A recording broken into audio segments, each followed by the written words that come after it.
is our official welcome to A Course in Miracles, aka mind training for your life, aka the best thing you could possibly ever be doing for yourself, I think, in your lifetime.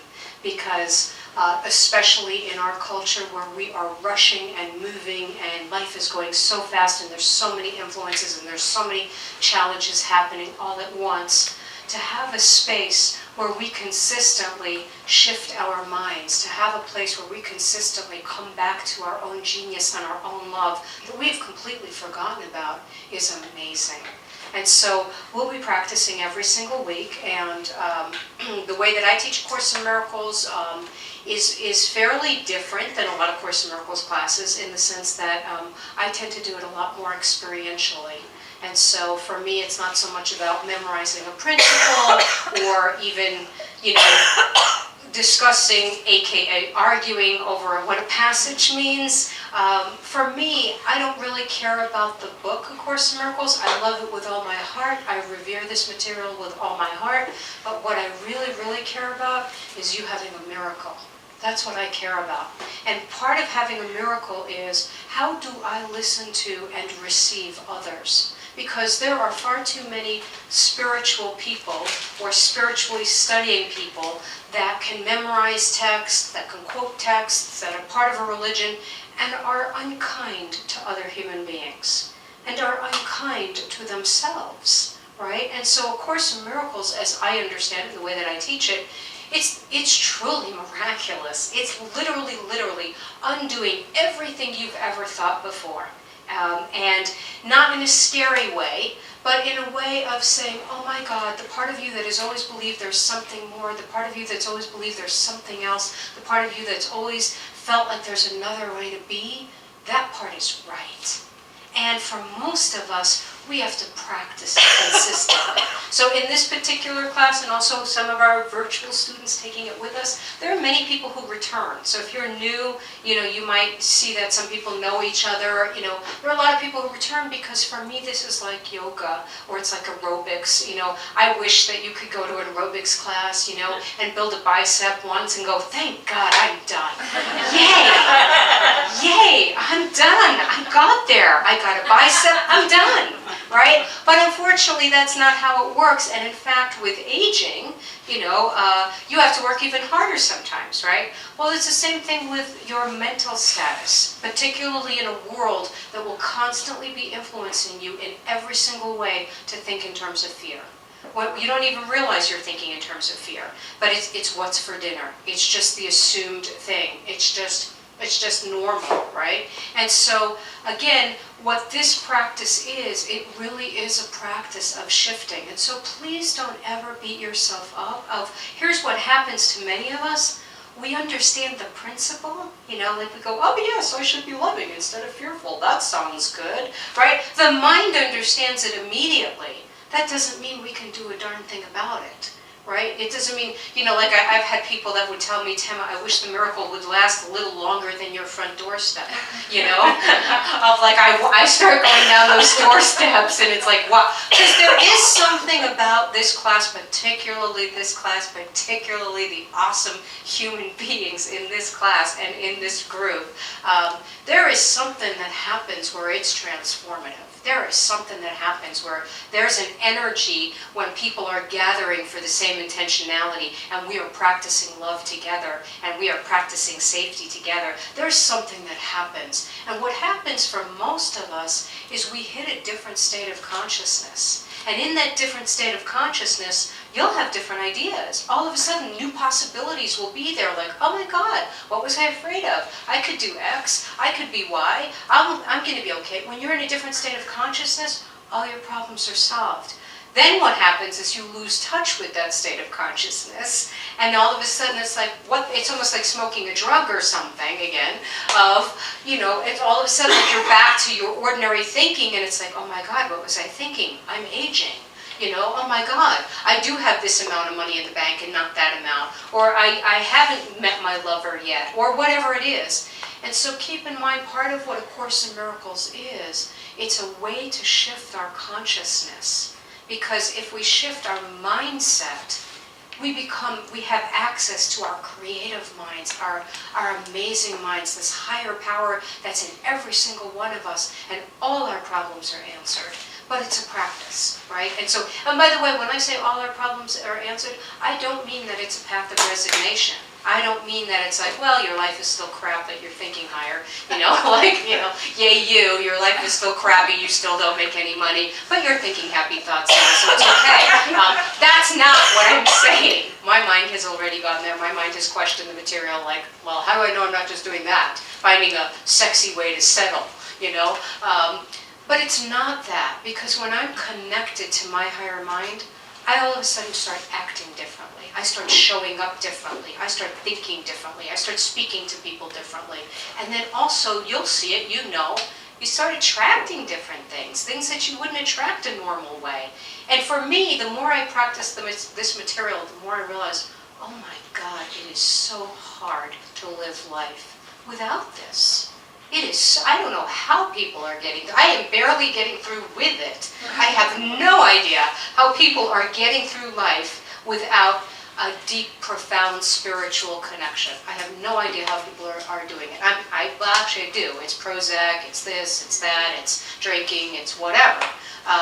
And so, again, and by the way, I'm never against medications when they're appropriate. I will put that disclaimer in, because I'm never against that. Because to me, everything is of God, and so everything is of spirit. But again, many of us, our culture is forever teaching us to check out. I mean, if you ever watch any of the commercials late at night, right, or probably any time, you need X drug, and are you experiencing this, or you experiencing that? You need this, and wow, I can do anything now. I always love the ones where they're showing you like, are you suffering heartburn or whatever, and they're giving you medication, but go ahead and eat that spicy food, and it's like, and I always look at those commercials and think, why aren't we looking at the causes? Why aren't we looking at, we're just medicating it over, but like, why aren't we looking at, gee, maybe we want to look at why this is going on in your life. That's what A Course in Miracles does. It heals it at the root of the root of the root. So again, during this 8 weeks, during the rest of your life, many of you who've been with me know this, that you're going to get high, you're going to get low. You're going to get high, you're going to get connected, you're going to lose it, you're going to whatever.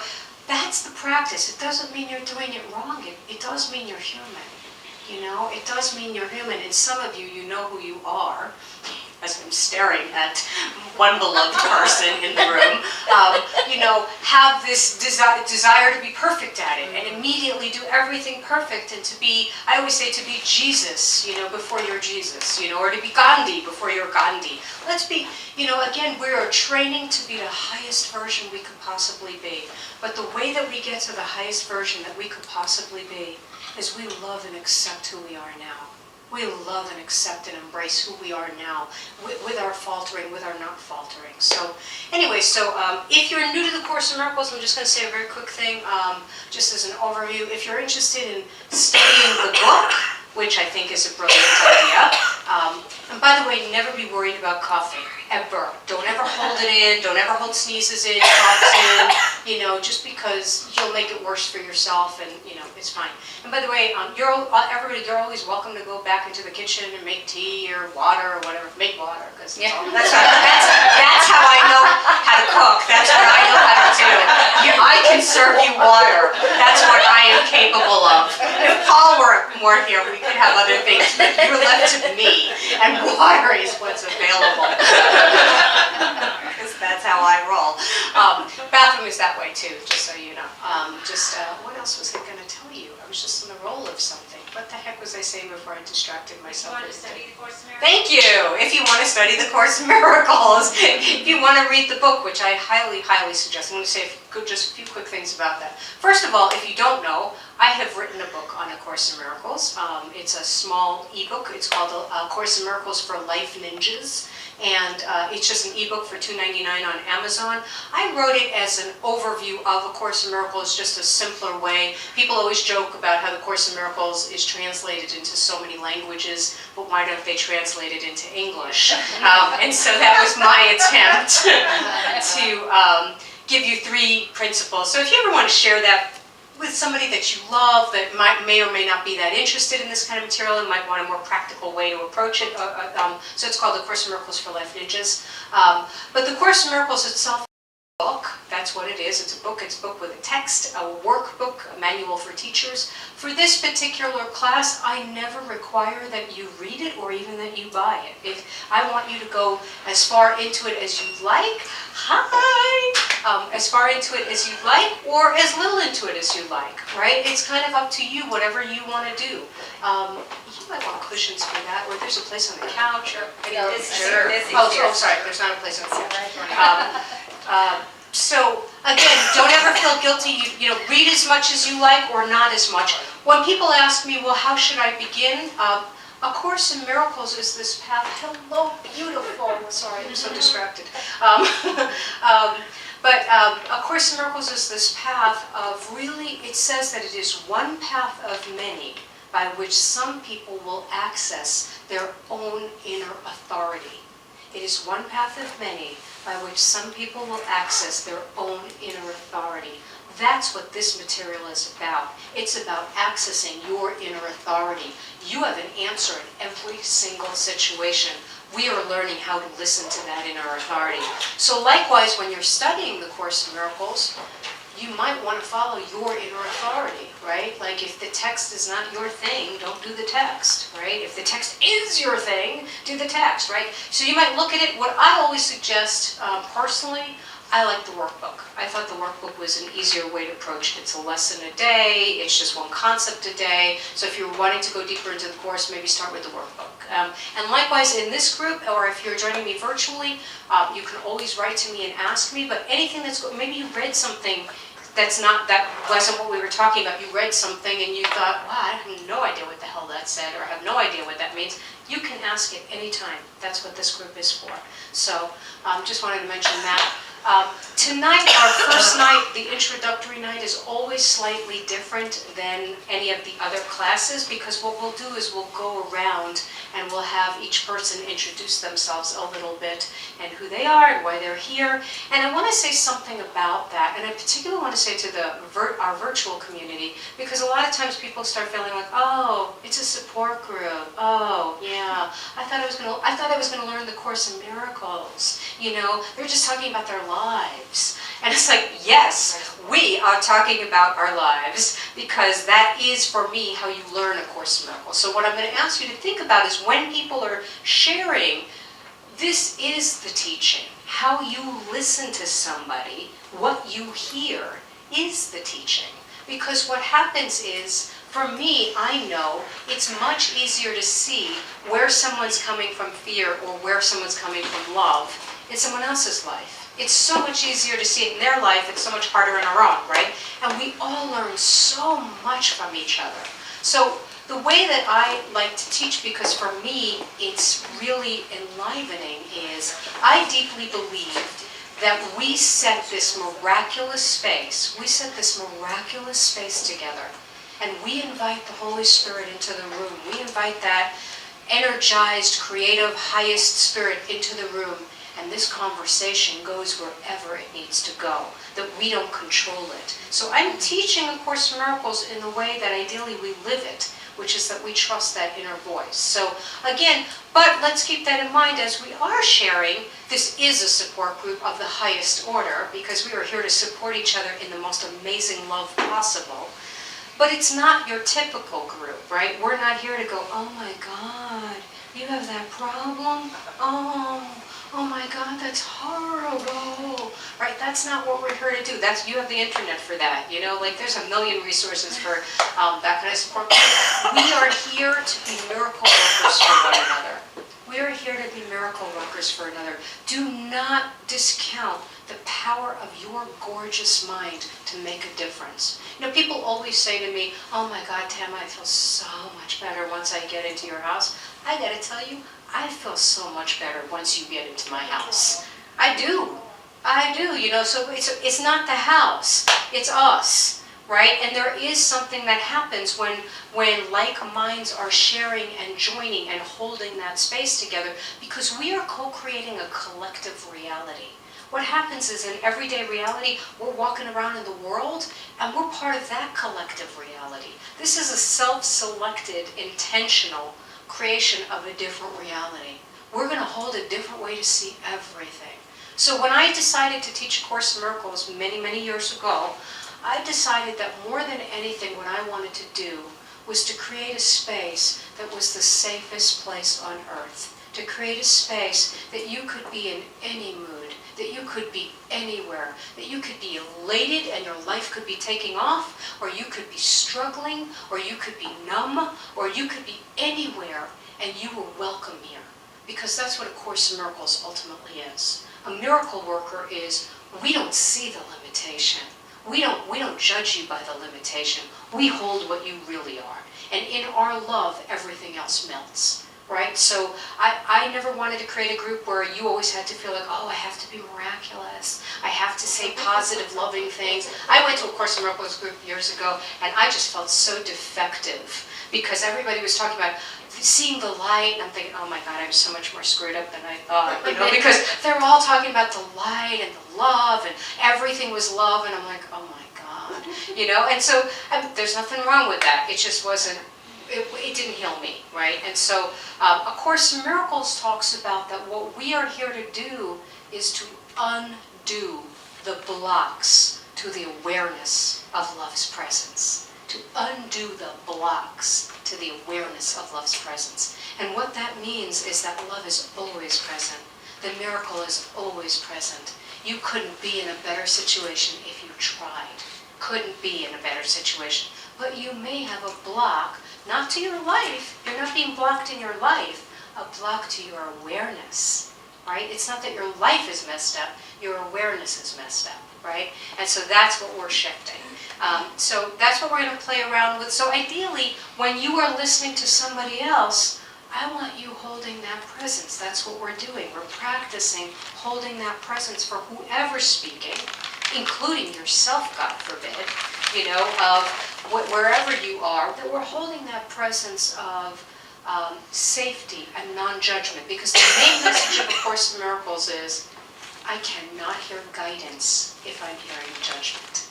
I cannot hear guidance if I'm hearing judgment. If I'm hearing that judgment that we all do, I can't even hear guidance. I don't hear it at all, right? And so we're practicing because most of us have been trained our whole lives, God bless you, most of us have been trained our whole lives to listen to guidance, right? Not guidance, to judgment. So I'm going to say one other thing, and then we're going to do a meditation to kind of set the space, to get here, to open up, and we'll go around and introduce ourselves. The way normally the way the class will work, just so you know, is we'll always start with the meditation. By the way, if you're ever late, join the meditation anyway. I don't care. I would rather you here, unless you don't want to be, right? So don't ever feel like, oh, I don't want to walk in, they're meditating. It's fine. If they're judging you, that's their lesson. That's their problem. That's their problem to heal, not yours. And so the way the class normally works, though, is we'll cover a lesson each week. We'll cover a main theme. I always try to cover a theme that's the most essential in A Course in Miracles, so that you're getting that flavor.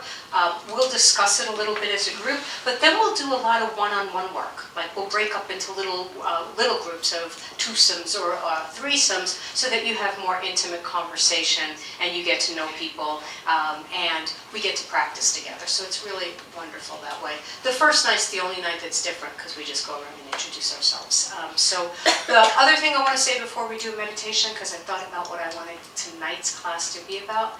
I've said this a million times, but I'm going to say it again, and we're going to do it. For me, this is about beginning again. This is about beginning again. For me, what a spiritual path is the willingness to say, I'm going to begin again. I'm going to give myself another chance. I'm going to give myself permission to start all over. Because to me, a spiritual life is not a life of continuity. It's not a linear life of continuity of, that's how it was in the past, and that's how it's always been, so I guess that's what I'm going to experience, or that's how my mother did it, and that's how my neighbors do it, so this is what I have to look forward to, right? I mean, that's how we think. That's a linear continuity. A miraculous life is a miracle breaks up reality. A miracle interferes with your plan. A miracle interferes with your story.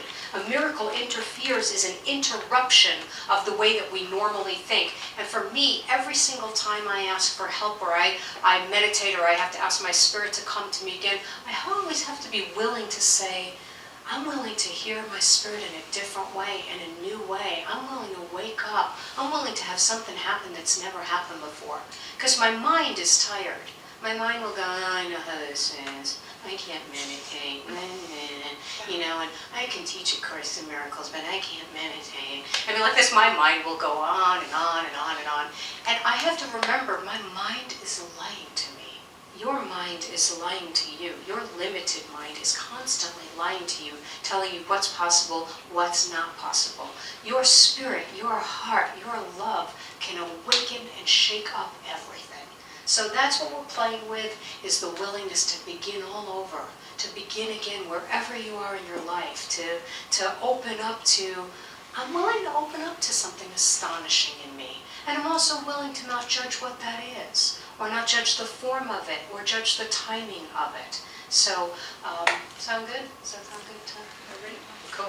It doesn't matter if it sounds good to you or not. It's not going, I decided we're doing. So, but it's nice to give you the illusion of free will. I like giving that illusion. It builds trust. No. So as always, we're just gonna just kind of jump in. And again, if meditating is not your thing, don't worry about it at all. Right? It's just a chance to relax. It's a chance to be with these amazing, incredible human beings that are here, that I'm so excited about. So I'm going to put some music on. We'll dim the lights. That's your cue if you sit near a light. Thank you. That's the royal we, right? It means you will dim the light. Yes. So I'm going to put some music on. And again, one thing I will say very quickly is A Course in Miracles says that it is a universal theology with an individualized curriculum. A universal theology with an individualized curriculum, meaning we are all learning the same exact principles. We are all learning the same exact truths over and over and over again. But how we learn it is this individualized curriculum, meaning your life is the guru. Your life is the curriculum, right? And so again, when we listen to other people, some people, it's going to be right, like their answer in life is going to be, oh my God, I have to leave my job. Somebody else's answer might be, oh my God, I need to stay and love my job, or stay and love my marriage. Like, just because we're studying the same thoughts doesn't mean it translates into the same answers. We are only practicing listening to our own inner voice. And our own answers is, dependent on our own chemistry, or where we are in life, or what's important. So just because somebody else gets an answer that says X, that doesn't mean that's what you should do, right? So, all right, so I'm going to put some music on. Your job is to breathe.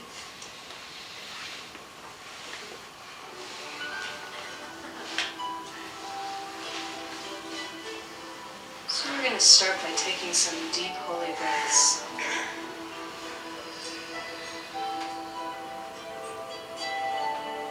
And there's nothing you need to do.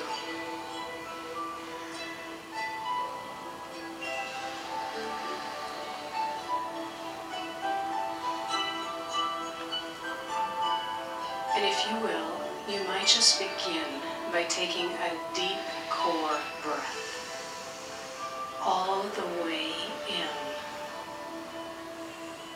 and all the way out. As together we are entering inspired time. We are slipping off our shoes, the shoes of the past. Anything that has come before this moment, and anything that might yet come. And we are entering this moment.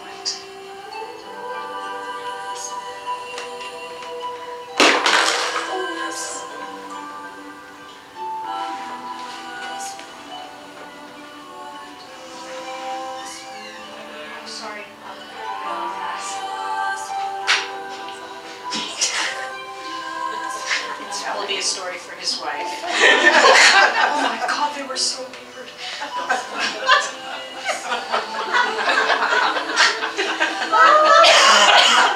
Begin again. We begin again. All right, Spirit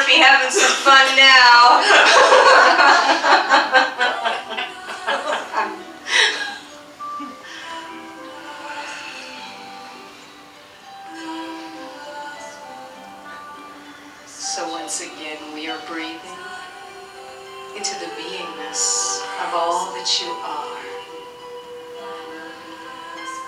And then with each breath that you take and you let go, just let your body relax. Let something soften. Don't even try to relax. This is not about trying. I am not trying to relax. I am not trying to be centered. I am allowing. I am entering this holy, sacred space. We are co-creating this.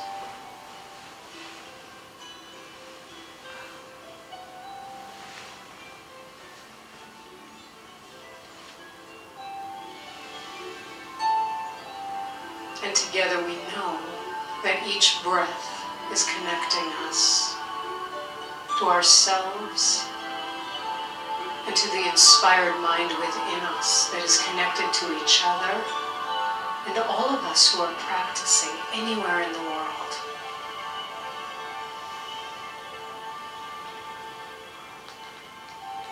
And with each breath that I breathe out, I am letting go.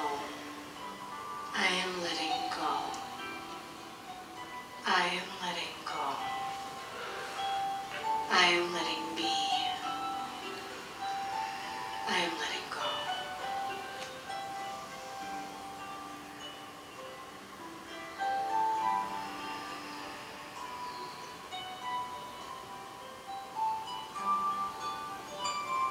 And just begin to know that there is nothing that you need to do. And there is no particular way you need to be. And there is nothing that you need to do.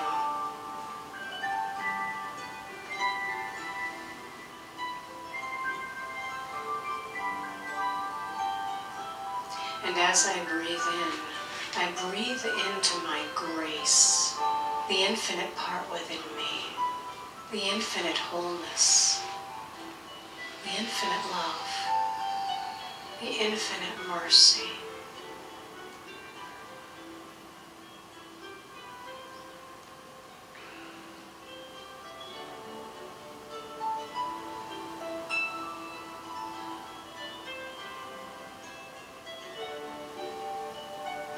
And together we invite the presence of the highest intelligence, the highest love, the deepest reservoir of light within each of us, who we really are. I invite my highest self, the Holy Spirit, the Spirit of love and grace. I invite the light within me to guide me, to fill me. I am letting go of the struggle. I'm letting go of the effort.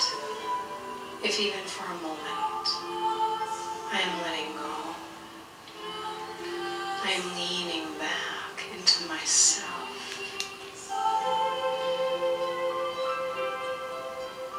I am taking the deepest breath I've taken all day. And I am breathing into my willingness to begin again. It doesn't matter if I felt stuck. It doesn't matter if I felt stagnant.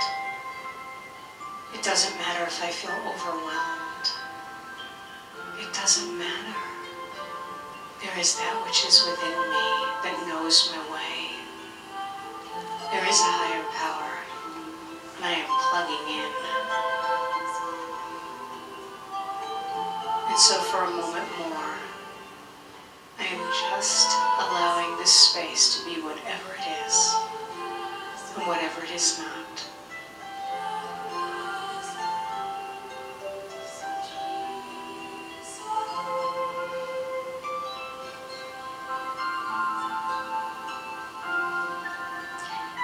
And is there something that you would like to shift? Is there something that you would like to experience differently in your life? Imagine giving this situation to the highest power within you, the highest love.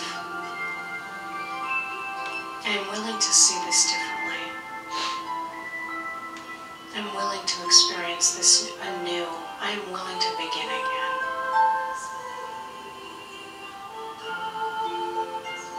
Allowing your mind to soften, your heart to open. We are surrounding you with this love. We are surrounding you with a lack of judgment.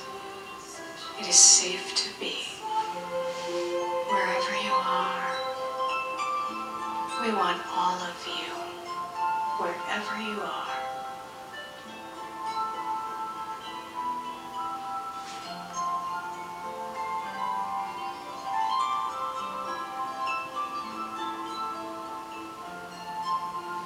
And see if there's anything that your inner voice would have you know in this moment. Anything at all that your inner teacher would have you know. Perhaps an image comes, perhaps a word, perhaps a feeling, perhaps it comes now, perhaps it comes later. I am asking my inner teacher, I am willing to begin again. I am willing. I'm willing to start all over. I'm willing to wake up to who I am. What would you have me know? What would you have me know?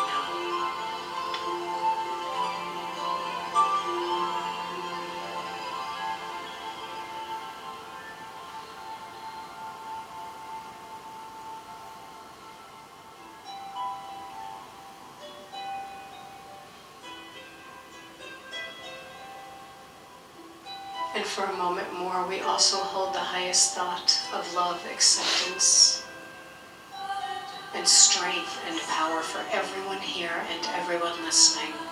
We collectively ask for the highest good, for a miracle for everyone here, everyone listening. May he or she receive something more than they imagine. May they remember who they really are, and may we help them. And may we allow ourselves to receive. I allow myself to receive. I allow myself to receive. I allow myself to receive. I am receiving. Even now.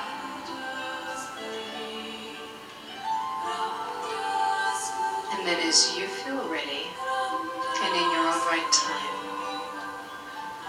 we begin to return to this space and this time. As we enter this inspired connection and we invite the highest creative spirit within each of us and all of us, the divine, the wild divine, to guide us this evening, to hear what we need to hear, or speak what we need to speak, or to experience what we need as we co-create a safe and sacred space. So allow your mind to return when you feel ready in your time.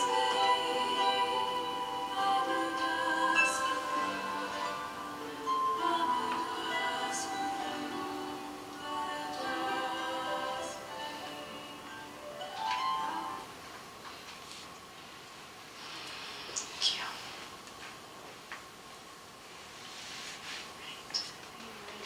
Right. I'm going to go all the way. I know it's obnoxious, but I need to see you. That artist is the Crimson Collection. I could sell these. I always, I can't read her. I'm going to pass you my phone.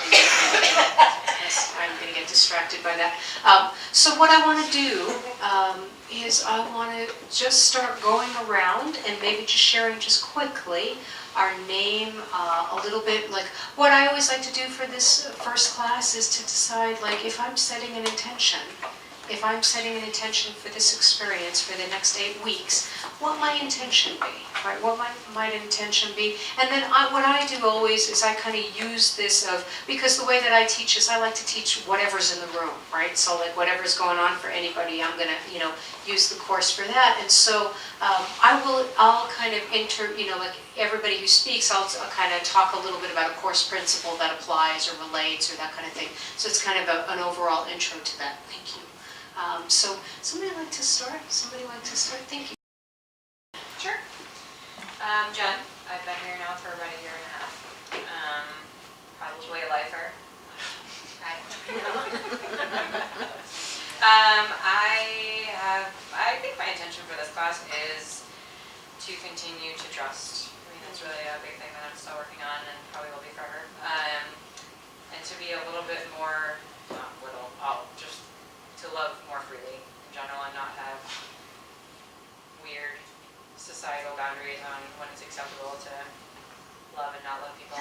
So, including myself. So, yeah, that's my intention. I like that, to not have weird societal boundaries on when it's okay to love or how it's okay to love.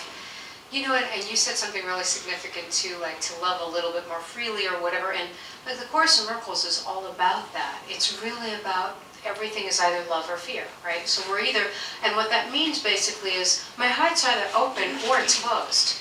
And I think that I can, well, you know, like I can love you a lot but hate you a little bit, you know? And the Course says actually that's not true, right? If I have a resentment against anybody, my heart's closed just a little bit.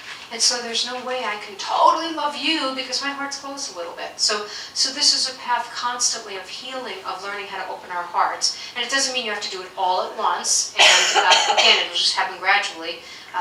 But that's really fantastic, and I love what you said about trust, because that's really always what it is, right? Because you might start asking yourself always, what am I trusting in? What am I trusting in? Many times when I'm in pain, I'm trusting in my limited ways of seeing it, my limit, you know, like I was talking to someone earlier today and she was talking about, you know, wanting control, and I'm like, yeah, good luck with that. You know, of just, you know, like we all want control, right? But the only reason we want control is because we don't have the trust. What we really want is the trust even more. And trust isn't this airy-fairy, like, oh, I'll just trust the universe, ha ha ha. It's a deep, grounded, amazing resource that opens you up to so many more panoramas than you can imagine. So, thank you, honey. I'm going to go this way, yeah, let me see.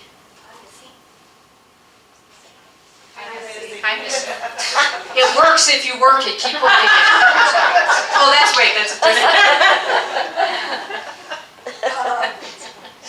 I have no trust.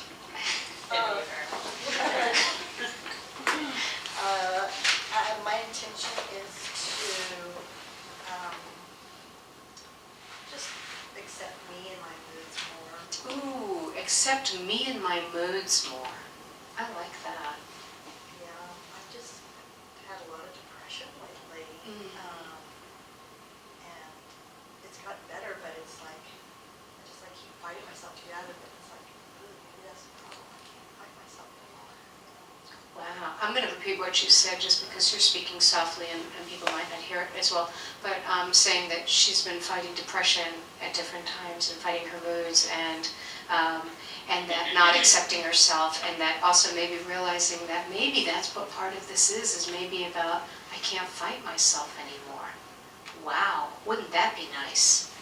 You know, and by the way, I really think that that's the most challenging part sometimes, is really to not like decide what I have to feel and what it needs to look like, whatever. Like we get so attached to, particularly if you've been on a spiritual path and you have those miracles and you have a high, it's like almost like you want to stay there, right? And then it's like feels so debilitating when you're like, ugh, I thought I healed this already. I thought I was better with this one already.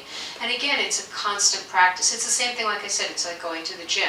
I can't say, oh, I thought I grew that bicep already. Why do I have to do that? That's like because you always have to do it. Because the practice makes you stronger, stronger, stronger, stronger. And by the way, our moods, Missy, make us practice. I would be lazy as all get out if I had the choice. I would be. I know me. I would be lazy, but because I'm moody, like incredibly moody, I know that my survival depends on this. I know that every good thing for me has happened because of this, and that I don't have the luxury of not practicing. I'm so glad you're here. And by the way, that is probably all our lessons of like, if you get nothing else out of this 8 weeks, could you accept yourself just a little bit more? could you just accept the fluctuations, or the not being in perfection, or that, we have all the pain of being in pain, but then we judge ourselves for being in pain on top of it. It's not enough that we're in pain, then we have the added level of, and I shouldn't be feeling this way, and other people aren't feeling this way, and it's like, so thank you. Thank you. Love you. I love you. Hi, I'm Suzanne. I'm here to begin again. I ended a relationship on Sunday. Wow. That Before my workshop or after? After. Okay, wow. Yeah, after that needed to end. So I have, my nights are free now. You So- did. She fit you in. Wow. So I have the time to begin again, so. Good I thought it was for a good timing. Good for you. Oh, that's wonderful. And of course, Course in Miracles is so much about relationships, and it's so much about how I relate to anyone and everything. And the ultimate relationship, and probably the only relationship, of course, is the one to myself and to my spirit, right? And so many of us have learned, or many of us have the fallacy that the external world is going to make me happy. The external world is going to make me happy. If I could just find the right person, if I could just find the right house, if I could just weigh the right amount, if I could make the right amount of money, if, fill in the blank, then I'll be happy. And of course, in Miracles is all about, or you could just be happy. You could just be really happy and really peaceful. And because you're really happy and you're really peaceful, all the right things just start coming to you. Right? And that everywhere you are is the right thing.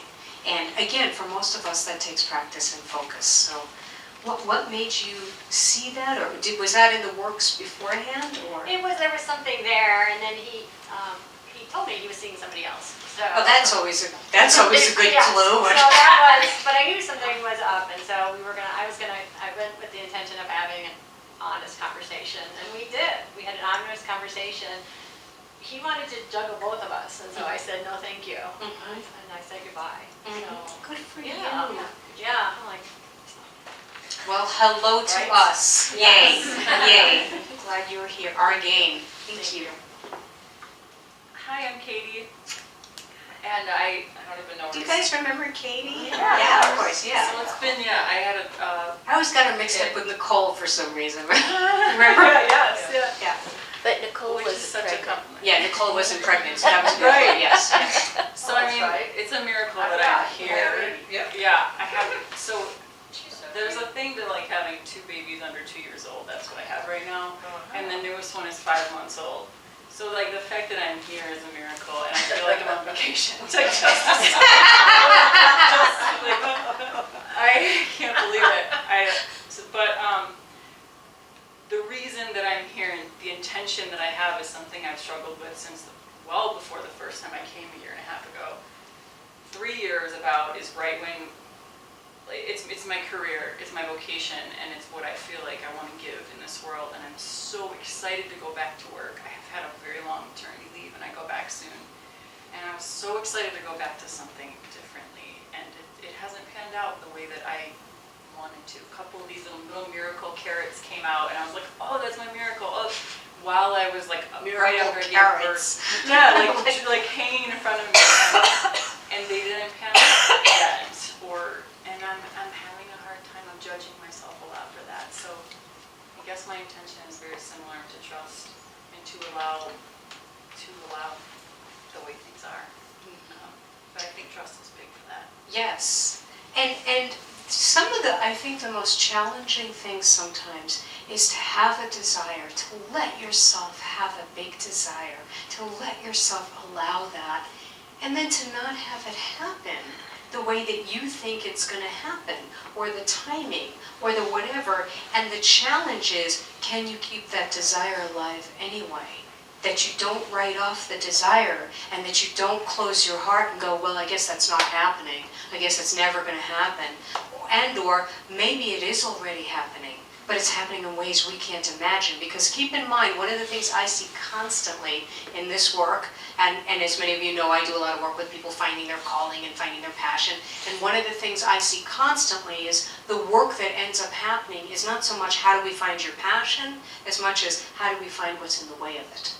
How do we find it, what's in the way of it? How do we find the belief that's stopping you, right? Because again, if I didn't have any fear or I knew this was happening, it wouldn't be a big deal. But I have a belief now that, oh, it's not happening, so it's never going to happen, or I'm too old, or I should have had a certificate, or this, or I'm not good at business, or whatever the belief is. And for me, one of the things I constantly see, and it's shocking, when I heal that belief, or when I shift that belief in me, like the circumstances shift. It's like magic. You know, and I never believe it, by the way. I mean, I never believe it. I always still think it's the external circumstance. But when I really do the work and shift me, so all I know is something bigger is going on, right? And that excitement, let's not lose touch with that. Let's start talking more about what that excitement is, what you really want. And it could be both and, right? So, Hi, I'm Laura, and I've heard about this course years ago, and I've always wanted to come, but specifically here at this course at this time, I had a relationship end a couple months ago. oh wow. It's been really rough, and I'm learning that I'm not very good at loving myself, so that's probably my intention, is to be able to do that a little better. Oh, that's beautiful. That's beautiful. And this is such a good place to be, to do that. You know, of that. By the way, sometimes when a relationship ends, many times we think, or a job ends, or relationship ends, or whatever, we think it's a lack, or we think that our lives just got smaller. But in fact, oftentimes it's the exact opposite, that we've expanded, or that some part of us has grown to a certain level that this relationship no longer matches, or that this job no longer matches, or that this circumstance no longer matches. So sometimes when something is taken away, it's, believe it or not, sometimes because it's no longer of value to you in the way that you thought it would be. We were the poster children over here. Yeah. That's right, right. Yeah, I mean, these guys really are, because Kendra and Jen both had situations like that, which I'll let them speak to for themselves, and now they're both dating other people, so. The first time I spoke, prior to the whole saw the whole time. I didn't know if you were the first person to do this. Break us in. We got tissues over there, I And when think. people tell me we get better, I don't believe them either, but Thank you. it will get. See what's plastic stuff. No, break us on in, because somebody's got to do it. Yes, yay, Yeah. Yeah, the cliche always actually. yay, But now cool. I do it. It's part of loving yourself, Yes, allowing it is. yourself to be where the hell It you is. are, right? Where you go, Beautiful. Nobody ever cries in this group. Yeah. Good to never. Yeah, that's what There are more now. Paul used to say. That's what I should give out as like logos and trinkets, as like boxes of tissues. So the thing is they throw them away though. So. Yeah, that's right. So welcome. And by the way, A Course in Miracles and a spiritual path is different, right, than an ordinary conventional path, which it basically is, for me, it's having the wildest, most amazing love affair there could possibly be. And it's with the universe. And it's with spirit. And it means that I end up falling in love with everybody. I'm no longer alone, because I start expanding and my heart starts opening and I'm connected to everybody. And yeah, maybe I get to choose somebody, you know, like I used to worry, like, well, if that happens, who do I sleep with? You know, like I worried about this, like, oh my God, you know, what are the boundaries? You know? But it still was, I started finally realizing this is where my mind goes. But I finally realized that, yeah, I could still be connected and I could still prefer, not my time. So again, the Course in Miracles is always about opening our hearts and loving everyone, and yet the form of the love will be different in different situations. That the form, they're going to be the people like, oh my God, I love to run with them. I love to, I love to go to the mountains with that person. I love to work with this person. I love this person as a friend. I mean, like, the form will come, but the Course in Miracles is all about how do I keep the love alive. And one of the things I had to learn when I was healing, like, oh God, it took me years to heal from a relationship that had left me for another woman. And it took me years. And one of the things that healed me the most was counterintuitive to what everybody else says. I had to love him. Because I was blocking my heart, because I kept thinking I shouldn't love him and I should cut him out of my life and da-da-da-da-da.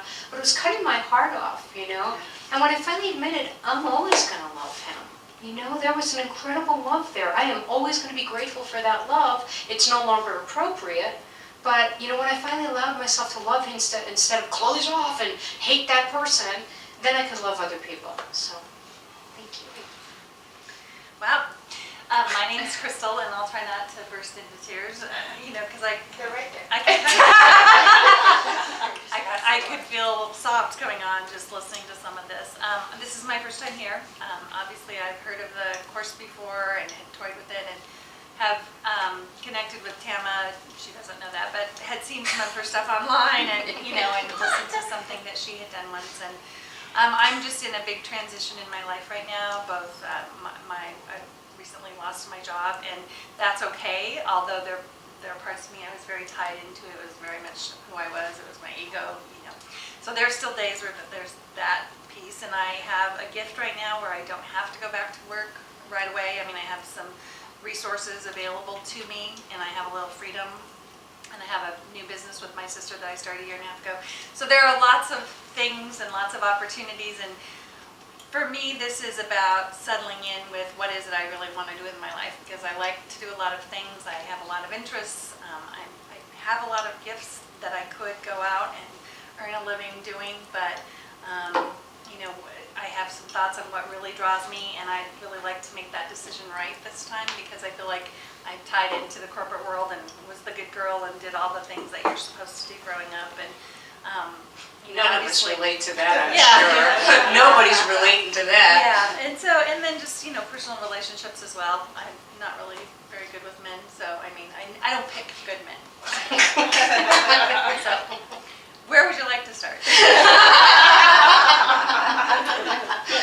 Where would you like to start? What would your intention be I for don't- this? you know, I Because don't I have know. a I few mean, things I- to say to what you said, but I think right now I'd like to get centered with who I am and what I really am passionate and want to do, and what I want to do for the rest of my life, or beautiful. to take. So I'm going to say a few things to that, because I heard some language in there, and when you were talking, that immediately clued me into, this could be a block, this could be a block. So when you were saying, I want to get it right this time, right? I want to get it right.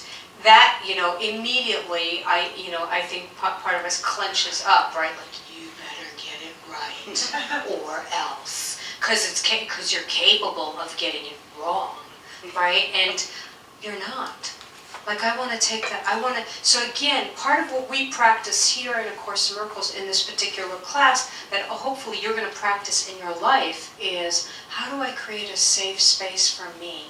How do I create a safe space for me that I'm allowed to change my mind? I'm allowed to listen. I'm allowed to grow. I'm allowed to be wrong, to do think it's X and then it's not. But I learned something, right? So I want to give you permission to, try all kinds of things and not to have to get it right, because you will get it right. That's a given if you keep practicing. And the other thing is, maybe it doesn't have to be one thing. Right? I have to pick that one thing and that one direction, and it has to happen by this one time. And it's like, for all of us, I think it's about being led moment by moment by moment. And by the way, when I said the begin again, the most challenging part of beginning again, and the most challenging part of A Course in Miracles, and the most incredible part of A Course in Miracles is, I'm going to surrender what I think it should be. I'm going to surrender my ideas of what reality is, right? Like I remember this was years ago, and I've shared this one time before, but I was talking to my ex, the guy who left for another woman, blah, blah, blah, and he was a spiritual teacher also, so it was really miserable because we could argue back, no, you're judging, no, you're judging. You know, it's really horrible, but it's your perception. But anyways, at one point, I remember just sobbing and yelling and screaming at him like, it's just not fair because there's 9 billion spiritual women and like there's one spiritual guy per like it's just not fair. You're going to meet all these women and I'm not going to meet someone. And so he starts agreeing with me like, yeah, that's true. And I'm like, don't limit me! How dare you agree to a limitation? But it was this thing where I remember I felt so trapped because I thought, I'm screwed. There's no spiritual men out there, and there's only spiritual women, and blah, blah, blah. And I had this whole thought, and then all of a sudden I had this other thought of, that's one story, and that's one thought about how the world is, or the world I think I know. And if it was only the world I think I know, then yes, I would be in trouble and I would be limited. But thank God there is a God. Thank God there is a power that I don't control that can do anything at any time. I am not limited by how the world has worked. You know, and for me personally, like in my experience, both my relationship experience and also my career, it's never worked the way the world says it's going to work, ever. But it does work that way when I believe in the world. When I think the world is a static place and it's only what I can see and it's only what I know, then I'm trapped by it. But then when I remember that I have this astonishing capacity within me that can do anything at any time and that I'm not limited, and it doesn't matter if it worked this way 900 times before for 8 billion people, it doesn't have to be true for me, ever.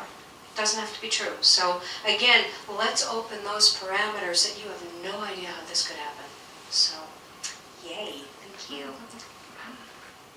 My name's Lori, and I think the first time I was here was a long time. Long time. It wasn't like a year and a half, 2 years, maybe 5, something like that. You sat over there. And over there. Yeah, okay. And then I started getting closer to the door. No, really, I was nervous about that coming and going thing. It's like being later. But anyway, it's been interesting because I think when I look at, it would be nice to participate and be involved with a group of people that probably have a lot of similar blocks or obstacles. Yeah, I mean, it's the being open to, even though I'm free to be open to that, a lot of the responsibilities have sorted themselves out and grown up, I guess. But then you find that you close yourself because the structure or the belief system or the judgments from how I do things is ingrained in me. And it's a sense of security that because you do it this way. And so to be open to really think about what I might want to do, even for a weekend, or just it's just to I instead of just getting in a rut, well, you gotta work out, and then it's just like you don't have to do any of those things. So it's just being a little more open. I don't have to work out. That's my miracle. So anyway, that's why I'm back. It's I'm probably on the lifetime plan. It just depends what my installments.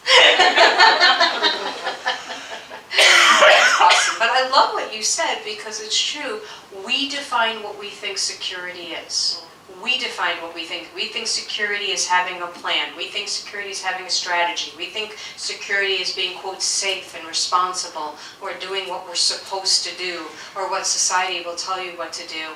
And the miraculous path is a security that does not come that way. The miraculous path is a security that is beyond our imagination.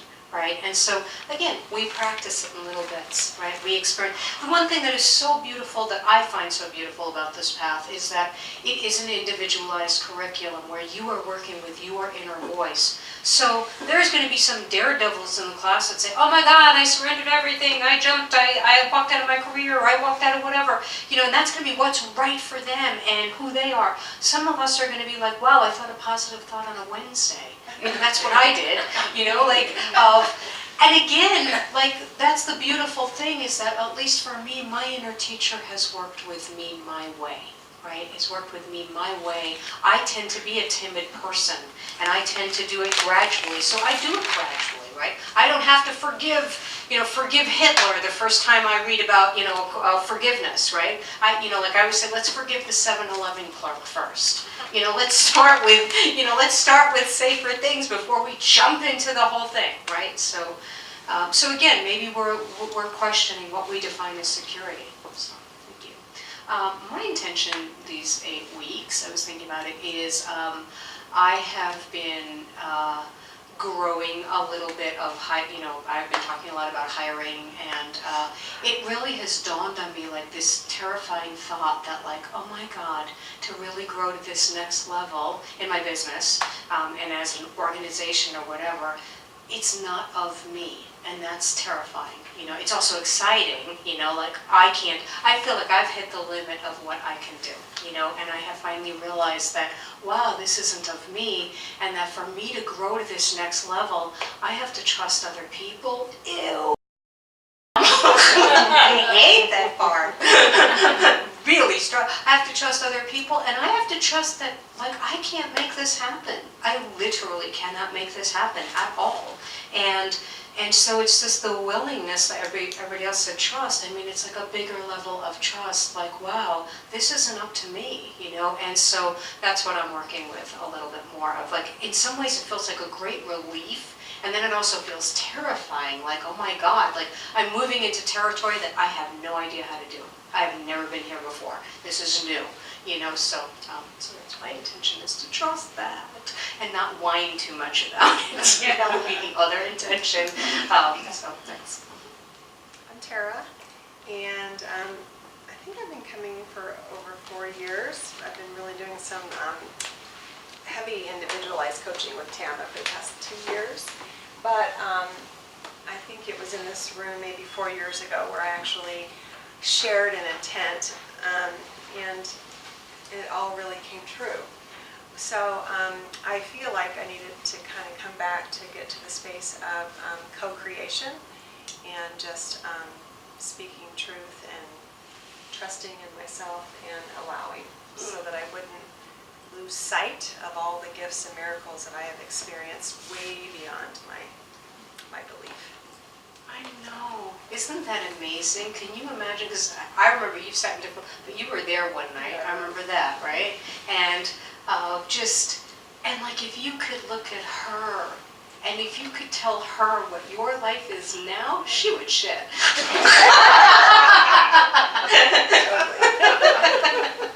Which is a good technique for all of us, by the way, right? I mean, like you said too, Kendra, like, oh my God, the first night I was bawling, and I can't even, like, if you would look at where you are now, it's amazing.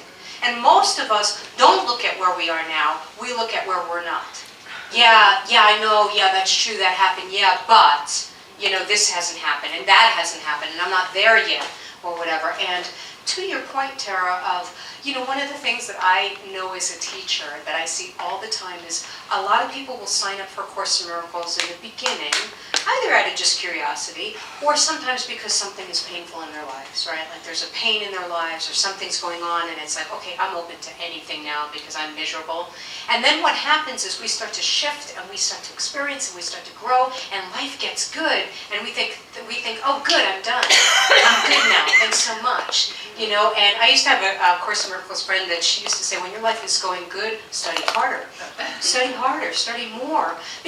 Not because out of a scary thing, but more because you can keep growing. You want it to keep being good. You want to keep growing. And what people forget is life gets good, not because the external circumstances happen. Like I've watched you heal moment by moment by moment by your inner work and your dedication to your inner work, and then shoom, all the circumstances happened, right? And people forget, and people think, oh, well, I'm happy now because of the external circumstance, and it's like, no, we're happy because we learn to love ourselves. We're happy because we learn to love ourselves and heal ourselves and accept, and then all the things happened, right? So, yay, it's so good to have you in the room. Hi, my name is Jess. I learned about this through an email from my mom. I recently moved here from Chicago, and so trying to figure out how to have a good relationship with a parent when you live kind of far away. It's To easier. cry. It's easier. sometimes than not. I started going to counseling. I knew this. I always We freaking can knew get this. the tissues No, I'm back. fine. I started going to counseling recently and learned that I like maybe have an issue with codependence and boundaries and like just setting that in my life. So ready to figure out who I individually am, not just who I am in the relationship with my parents and then the relationship with like the man I love very much. So it's I'm ready to figure out that. So Awesome. yeah, that's me. Awesome. Don't when you listen to people, I don't know about you, but I always feel this awe. I just always feel so much awe of the courage that we all have. The courage to say, here I am, I'm scared about X. Or here I am, I discovered this about me that I don't know how to change yet. Or here I am, blah, blah, blah. And the awe, I mean, I just always feel so much awe about the courage and the awareness, because 99% of the population goes through life without ever wondering about any of these things, or ever questioning them, or ever feeling like they have a way to influence things. And please keep in mind, I will say this over and over and over, but I deeply believe that each one of us is a maverick in our own lifetime, that each one of us is a leader in our own lifetime, and that your healing individually is healing all the people around you, because people are going to wonder, how'd you get happy? How'd you get peaceful when you were going through X? And so every time you're feeling crazy or out of control, like when you're healing, it almost feels like you're more of a mess than other people. Like it seems like everybody else has it together. My mother used to say I'd go to therapy and I'd cry. My mother used to say, you're a masochist. You pay people to make you cry, And I feel like, God, something's wrong with me, right? But again, when you're becoming aware of who you are and daring to look at that, that's amazing, right? So thank you for being here. Yay. I'm Kate, and I think I started about 7 years ago, so I've been kind of on and off. I will tell you that it works, for sure. I had a very difficult situation with my sister, and it took me several years, and I'm in a happy spot with that. Yay! And one other thing before I actually say my intention that I thought was interesting, reminds me of Fran, dear Fran. In the meditation, you'll never guess what happened, was Emerson. Oh, I have not seen or been here since Emerson was here. I know, and you know what I had, when you first walked in, that was my first thought. And Kate might not know Emerson is my dog, was my dog, and he passed a year or two ago, and I miss him so much, and he was part of our class, so, yeah. I didn't Yeah. think of it when I walked in. It wasn't until the meditation. And it was like, oh, I see Emerson. So anyway, Thank you. yay! he was very special, and I'm an avid animal lover. Yes. But for my intention, I'm actually getting ready to retire, which I'm extremely excited about. I had some health issues come up, and I just kept, kind of ignoring it and saying all the practical reasons. And then I finally took time to go back doing the coursework and just decided I'm just going to listen to Spirit, and everything has just fallen into place. And so it's just kind of a matter of what month I'm leaving, and Wow. so I'm very, very excited. And the other thing is I moved last July to Windsor Gardens, so I'm meeting all these lovely new people, and it's been wonderful, and a lot of them are retired, some of them working, but I haven't come across a single soul that has a clue about Course in Miracles, or even close to that. And so, they kind of look at you like, what are you talking about? A course in what? Is that a golf course? Yeah, exactly. Are you Christian? And it's like, this doesn't have anything to do with that. But nonetheless, it's been lovely, but I just felt like with this major transition, it would be nice to be with like-minded people that are working on themselves. And I've also noticed I tend to be somewhat judgmental. Like, why are you staying in this really awful stuck relationship, and realizing that they're on their own path and I need to not give them advice. So Yeah, that's powerful to see. That's really powerful to see. Wow. And good for you for getting support when you're in the middle of a transition, right? And I think those of us, who are on a path like this, I think there's so many times where you will feel cursed or, isolated or a misfit, like what's wrong with me, how come I'm this way? And there will be so many times where you feel so blessed. I feel so grateful. I spent so much of my life hating my creativity because I felt like, why can't I be normal? Why can't I want to practice law? Why can't I want to be that? Why can't I be motivated by the things that motivate other people? Why can't I just want to buy nice furniture and call it a day? Why can't I be that? I mean, I really did feel like that for a long time. And then there are other times when I'm on my creative path, it's like, oh, baby, you can't touch this. You cannot touch this. This is what I came for. This is everything. It's like, I think those of us who have a creative spiritual path, like when we're connected, it's like, oh my God, talk about security. There is nothing more secure in the world than having that flow, right? And so, again, many of us, it is important to be with like minds. And the other thing I will say, everybody is spiritual. They may not know it. Everybody is spiritual. They may not know it. Everybody is connected to spirit. They may not use that language. And sometimes I've met so many people who are way more connected than me, and they're not calling it a spiritual path, but they just love people. I have to study books to do that. I have to study books, I have to say mantras, I have to meditate, I have to do all kinds of crap to make my mind okay. Some people just have that. They go fishing and they're good. So it's like, again, we might, a miracle, by the way, I haven't said what that is. A miracle is a shift in perception. A miracle is seeing the same thing all of a sudden differently. It's not that the external thing changes, it's all of a sudden that I see it differently. I'll give you an example. This is early on in my career life. One of the miracles I had was when I first started my business and I first started being self-employed, I was terrified because I heard the word business, and I was just terrified of the word business. Because I thought, I don't know anything about business, I'm not a business person, I don't think like that, I don't know business, blah, blah, blah. And then I read in some book somewhere that a good business person is good with people. A business person is good with people. And all of a sudden it was like this shift in perception for me, because it was like, I'm good with people, I love people, I'm good with people. And then all of a sudden it was like, well, maybe I'm a good business person. And it was just this thing because I had it in my head, a picture of what business is. And the miracle was all of a sudden seeing it differently. So what's going to happen constantly in your life is you're going to be reacting to something that is going on, and you are going to give it a meaning or an interpretation. And you are going to react not to the circumstance, not to the fact, but to your interpretation or your story about what's going on. And the Course in Miracles is we shift that story and then it shifts. I will give you one other quick example because it blew me away this past week of how wrong your mind can be and how limiting it could be. There's a speaking engagement I wanted that seemed like it was coming, so I was all excited because it was coming. And this person was emailing me and was really positive and, oh my God, I love your work and let's do this and let's book this date and whatever. And then out of nowhere, it just all went cold. It just went quiet, right? And then I was getting one-line emails yeah, we'll see.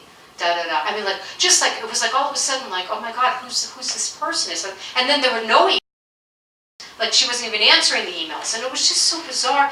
And we knew this organization and we thought, oh, they're not going to do it. This other person, something came through or they got talked to or this one person was into me, but then there's politics and it's not going to happen. So I got all depressed about it, see, I knew it. It's too good, I'm just whatever. And it was just and I kept writing to the person just saying, I'm just curious if you got my email, because she wasn't, because I also now know with email, you could be making interpretations and somebody just really did miss it, right, or they're busy. And she finally got back and said, call us or whatever, and so it was over, right? But anyway, we called, we connected, and then I was waiting on the phone, she was like, oh, we've just been busy, blah, blah, but we didn't think we could afford you, blah, blah, blah, and I'm like, I'm desperate to change. But anyway, it was an amazing experience because it turned around and I'm probably going to do it. But the amazing thing for me, I would have bet $1,000 that thing was dead. I would have bet $1,000 that was over. That was my reality. And the thing that she said to me that was amazing, she said, thank God you stayed with this. I'm so glad you both stayed with this. I'm so glad you both continued connecting with us. And I kept thinking, how many other things am I missing because I create a story? Because and anybody would have gotten those emails might have created a similar story, or maybe my story was right, but it wasn't. So again, you might be creating a story and you're wrong. You might be creating a story of you're blocked or it's not happening, and who knows what's going on. But if you stay with it, something shifts. That's what the Course in Miracles allows you to do. It makes you question every story you have, so that you're not just stuck in your habitual thinking, but you're listening to something else, right? So, Hi, my name's Joyce, and I've been doing this a little less than a year. I found Tama's book, Thriving Through Chaos, and was reading it, and then Thriving Through Uncertainty. Excuse me. Yes, that's Well, okay. it felt like Your life was chaos. Mine was I couldn't uncertainty. find the book, Thriving Through Chaos, so I had to settle for that. And it was fun. It was perfect, because it really is uncertainty. But then I discovered, lo and behold, that she lived in Denver, which was really, so I kind of came about this circuitously. But, like Crystal, a year and a half ago, I left a job that was 100% my identity, and so a big reason that I was thriving through chaotic uncertainty. Nice mix there. Nice. Nice. Let me know if you want help naming your next book. One you can remember. Preferably. So a year ago when I started this, I really thought I knew what my path was going to be, and I've been on this amazing, I said recently that I'm on the road to find out. And what has happened for me in the last year is the universe going, oh honey, you think you know, but you don't. And I really, really had it all mapped out, and it really, really isn't that map. And so I kind of feel like I'm living a 70s mixtape that includes Magical Mystery Tour and The Road to Find Out from Cat Stevens and Wild World from Cat Stevens. And there's about 5 or 6 other songs that I will think of that belong on my 70s mixtape. But anyway, so yeah, I'm in this, so my intention is, of course, trust, absolutely, because that is the kind of core thing. But continuing my journey back to me is what I wrote down. Allowing for answers that are my truth to come up, and allowing the seeds of my life to kind of bloom to be the garden that I think is really what my next phase is going to be about, and it's wonderful. It's funny, your story really resonated with me because I had lunch today with somebody that I've known for many, many years, and he's an interesting man. And I met with him a year ago, and he asked for a proposal because I really wanted to do nonprofit consulting. That's my background. And so I gave him this proposal, and it went nowhere. And I'm like, all he really wanted to do was pump me for information from my previous job, and I kind of built this whole story. So lo and behold, he reaches back out to me, and I kind of went half-heartedly to lunch with him today because I thought, it's just going to be more of that. And at the end of it, he said, well, what I'm thinking of doing is X, and I would really love for you to consider, I don't know that I'm going to hire you to do it, but I'd love to talk with you further about doing it. And it was just such a surprise because it was such a reversal. And so I don't know if it's going to go anywhere, and I really, honestly, truthfully don't care. Which is really amazing because a year ago I would have really, really cared. What a benchmark to see that. Yeah. What a benchmark. By the way, one of the greatest progresses we have in the spiritual life is not that, oh, and then I manifested that car, or oh, and then I manifested this. One of the greatest benchmarks we have in the spiritual life is life went up and down, and I didn't. Yeah. Life went up and down. Life fluctuated, and I didn't. A year ago I would have flipped out about this, and now I didn't. Like this inner strength, and it's not numbness, and it's not apathy. It's true peace. It's a true sense of security. So, Well, and yeah, yet morning before last, I woke up in complete horror, terror, sweat dripping down my psychic brow over money. I mean, I was just, I was just completely rushed back into that whole, oh my God, we're on the last of our money, which isn't true, and I've talked to my husband about it since, but yeah, so I mean, it's not all puppies and unicorns, but it is still pretty wonderful, and It is all puppies and unicorns. You just haven't seen it yet. well, those unicorns were dancing on that belief that in lack that I still have. So, Yes. so yeah, my intention is just to continue on this road that I started a little over a year ago with you, and I don't know where it's going to go, and I really don't know what the universe has planned for me. And God damn it, that I thought I'd know by now, but I don't. And I'm trying to be really loving and patient with it. So. Because what if, God forbid, we enjoyed our lives now? What if, God forbid, we weren't saying, I need to know where this is going, right? And we all do this, right? But what if, God forbid, we just enjoyed this? Because this is our life. These are the days. I play this song like every time I'm going to teach a workshop or I'm going to a speaking engagement, and invariably Paul and I'm sure this is hard for you guys to imagine, but Paul and I are always rushing late, and we're like, and we're in the car. Did you bring that? No. Did you have that? No. And so like I will be stressed or I'll be nervous about it, and then I make myself. There's a song by Michael Beckwith that says. Take a breath right here, and it's all about I'm having an adventure in paradise.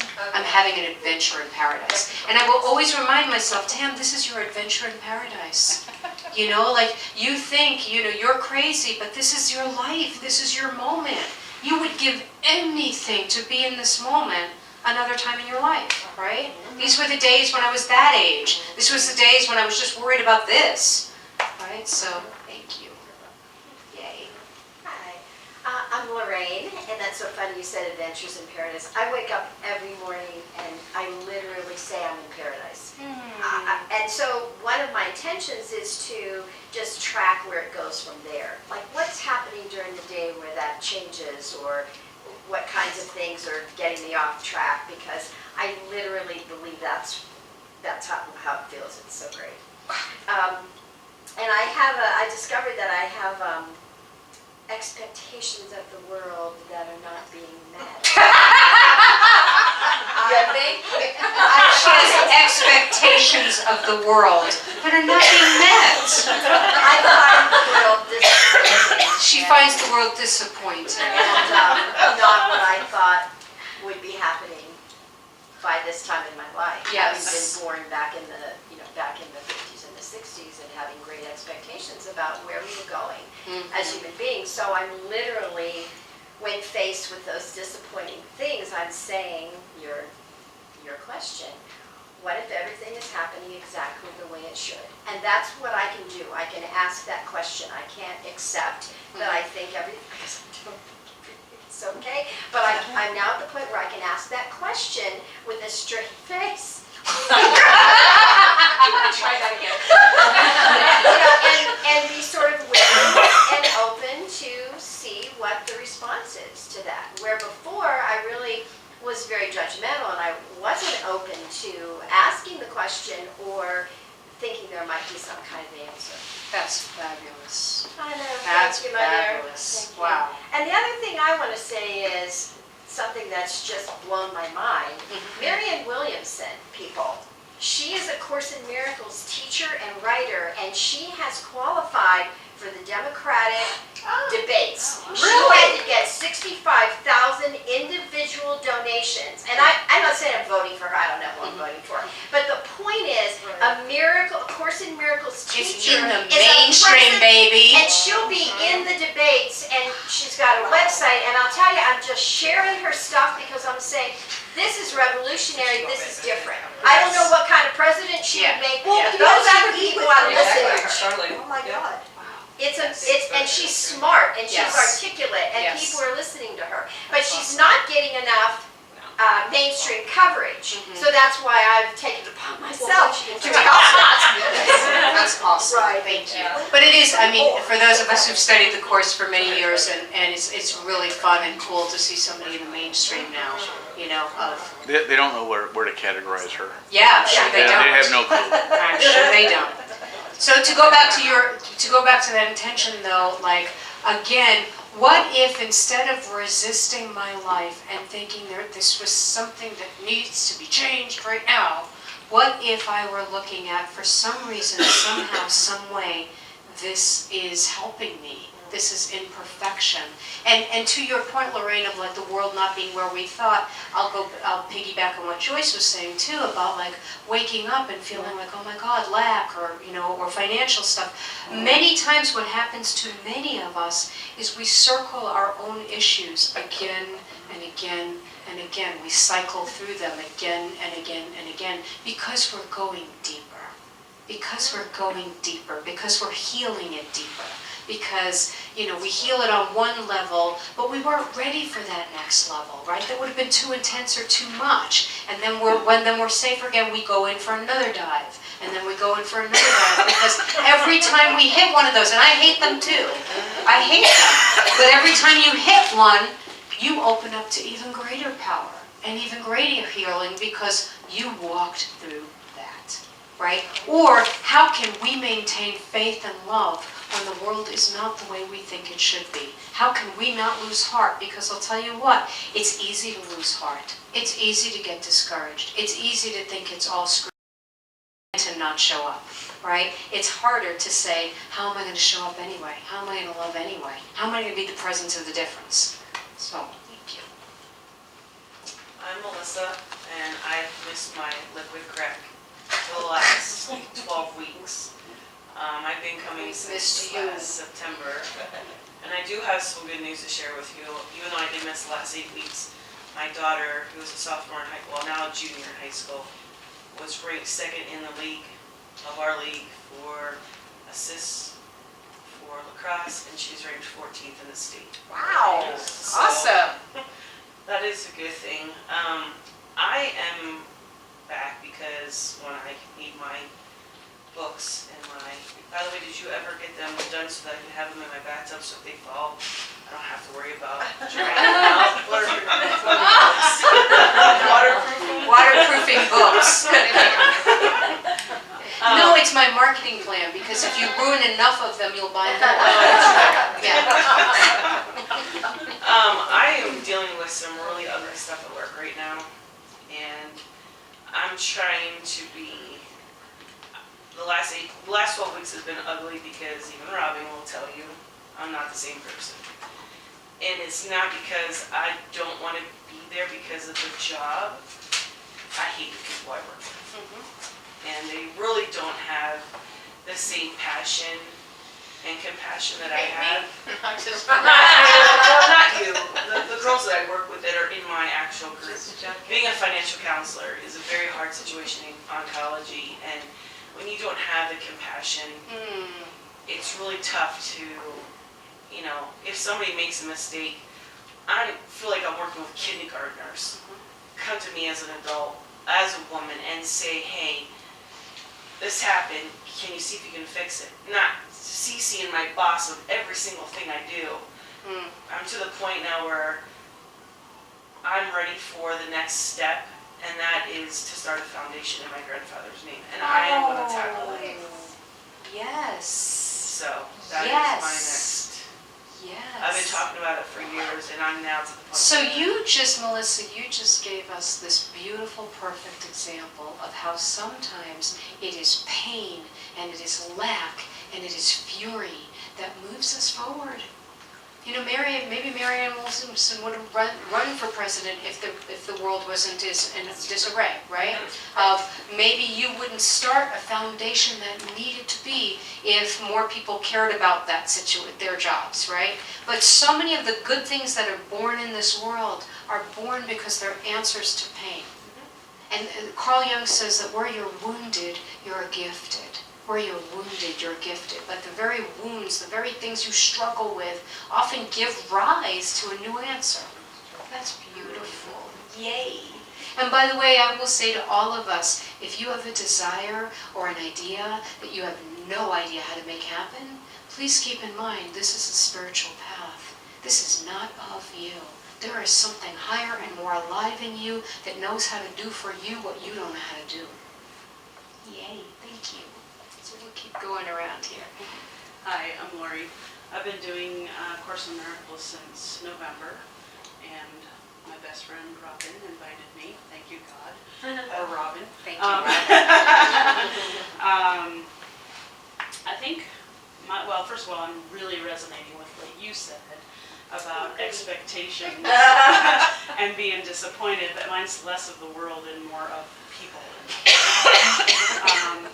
Which I just said to Robin yesterday, and she goes, please let it not be me. I said it's not you. But I think that my intention and reality for me, my intention is to trust in and love myself. Because my expectations are coming from inside myself.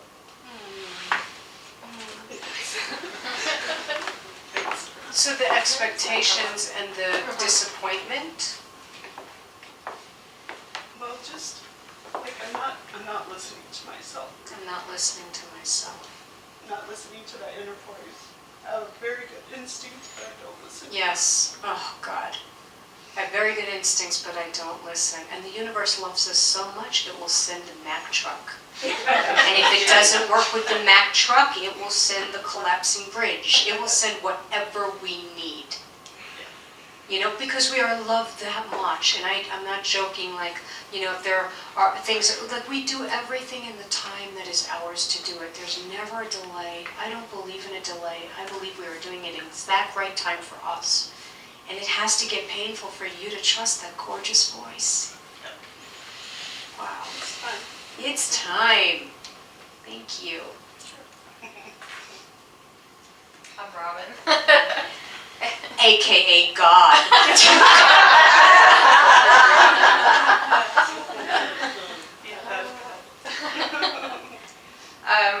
I really don't know what's going to come out of my mouth right now, but I've been here over a year, and I'm feeling the ups and downs, and I'm in the down, and I can't stand it. I hate it, because I know what it feels like to feel really good, and so I'm struggling with that, and want to get out of it,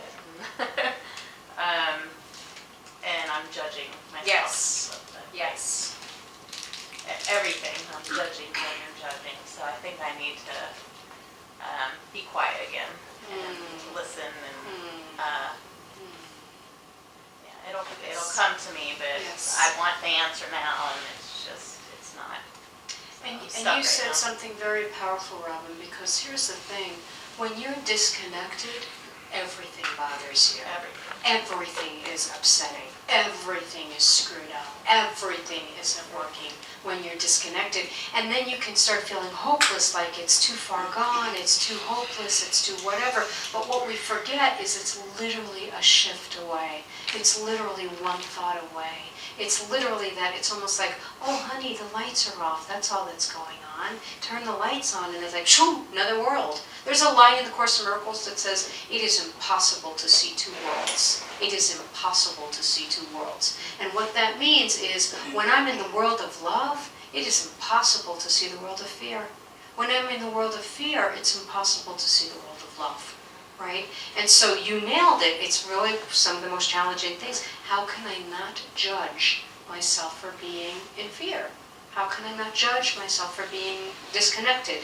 And one of the ways that the Course in Miracles teaches us to quickly get out is, how can I give my love to something right now? How can I give my love to myself? Or how can I give my love to someone else? Because when I love someone or something, all of a sudden I'm connected again.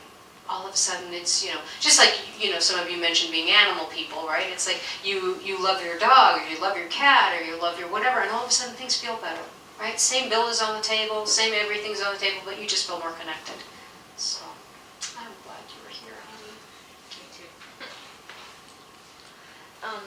I'm Elisa, and it'll be 3 years in September. And I don't usually have an intention when I come here so much. I'm sitting here at this first session thinking, but I actually thought about this ahead of time. I want to integrate and accept the different belief systems that I value, such as A Course in Miracles and also Unity, Unity Church. And I know they're different, but I want to have them both. Yeah, they're not that different. And I want to answer the question somehow within myself regarding the Course. Is this really a dream? Because this whole dream concept isn't really settling here. So I want to have a better understanding of that. I want to change something about myself She's while like also... praying like a lawyer there. I She's know, got I'm sorry. subsection B. I was writing this earlier. Furthermore, hereafter, subsequent to. Your Honor. Your Honor. I want to change something about myself while also accepting and loving where I am. And I want to forgive someone's hurtful behavior while accepting that I was hurt and wounded by it, and seeing it as real and unreal at the same time. Wow, awesome. Really? That's it. That is, are you sure that's all of this? Right now. Right now. That's awesome. You know, so I'm going to speak just very briefly to, there is a concept in the Course in Miracles that says, like you said, that a lot of this is a dream, right? That a lot of this is a dream. I will just speak very briefly on that. I personally don't work with that a lot in the Course in Miracles because I don't find it that helpful personally, you know. And so what it basically does say, and so I'll just explain it, is that it basically says that you are already connected and loved and infinitely blessed and joined with your God, with soul, with love, in heaven, whatever, you know, and you momentarily forgot that, and you momentarily lapsed from that. And in that momentarily lapsing from that, you know, everything you're perceiving from a sense of lack is a dream. Right, because it's not real, and we're making it up, and blah, blah, blah. Yeah. And then what it will say is that you have the presence of Spirit, or the Holy Spirit, as the liaison. So if you really read the Course in Miracles, it talks about there's level 1 and level 2. Level 1 is all of this, you know, all of this is you're healed, it's all good, you're the presence of God. Level 2 is you are in this reality. You do have these perceptions, and we are here to deal with it. And the Course in Miracles says we only work in level 2. We do believe this is real. It may be a dream, but to you it's real. So the Course in Miracles says that the Holy Spirit works here. And you know how the difference is, like, if you know when you're sleeping, right? If you're sleeping, that dream is real to you, right? You know? And so, again, the Course, what we do here is like all of a sudden we wake up from it, right? It's almost like, you know, that Marianne Williamson used to say, could have had a miracle. Could have had a miracle. You know, like that thing of that, again, I'm believing in lack, or I'm believing in pain. And then when I shift, when I'm connected again, all of a sudden that's not real. Right? And so that's kind of what it means. I don't personally find it useful to, you know, be looking at, well, this, you're all making it up or whatever, because the Course says that this world is left by love and by retranslation, not by destruction. It's left by retranslation. And what that means, that even if you are in a dream of pain or lack, your spirit will help you retranslate that. It won't say, oh, you're dumb, this is a dream, just wake up. It won't do that, right? And so the Course says that we have this inner voice as our navigator and as our compass. So I personally only focus on the aspects of the Course in Miracles that I find useful in daily life to really shift. There is a theology that's fantastic, it's wonderful, whatever. If it gives you peace, have at it. Never gave me peace. Never did anything for me. And so for me, I don't read the Course that way. And to me, it says we work with what is, and that's how we find it. So anyway, that's cool. And yes, to your point, we will talk a lot about forgiveness while acknowledging what happened. So we will work with that. So cool. Yay. Could it be that we wake up from the dream of what we thought it meant. Exactly. We wake up from the dream of what we thought it meant. That's exactly it. Right? How many times we do this every single day with our intimates. We do this every single day with our intimates, where we'll think, oh my God, this person is persecuting me and hellish and blah, blah. And then 2 seconds later, I love him. Right? I mean, it's just like, our minds are crazy with all our intimates, right? And again, we get disconnected, we open up, we get disconnected, we open up. What the Course in Miracles says and how we deal with relationships is only the love is real. Only the love is real. What you knew about that person when you loved them, that's what's real. Everything else is fear. Doesn't mean it didn't happen. When I say it's not real, it doesn't mean it didn't happen. It just means it's not their highest self. It's not who they really are. It's who they are when they're in fear. And it's who we are when we're in fear. So, Steve. I'm Steve. First of all, I just want to say I'm honored to be here. Yeah. For all you new people and people that have been around, I'm honored to be here because of you guys. I've been chasing walls from a long time, in my life, like different walls and different programs and different thoughts that weren't serving me.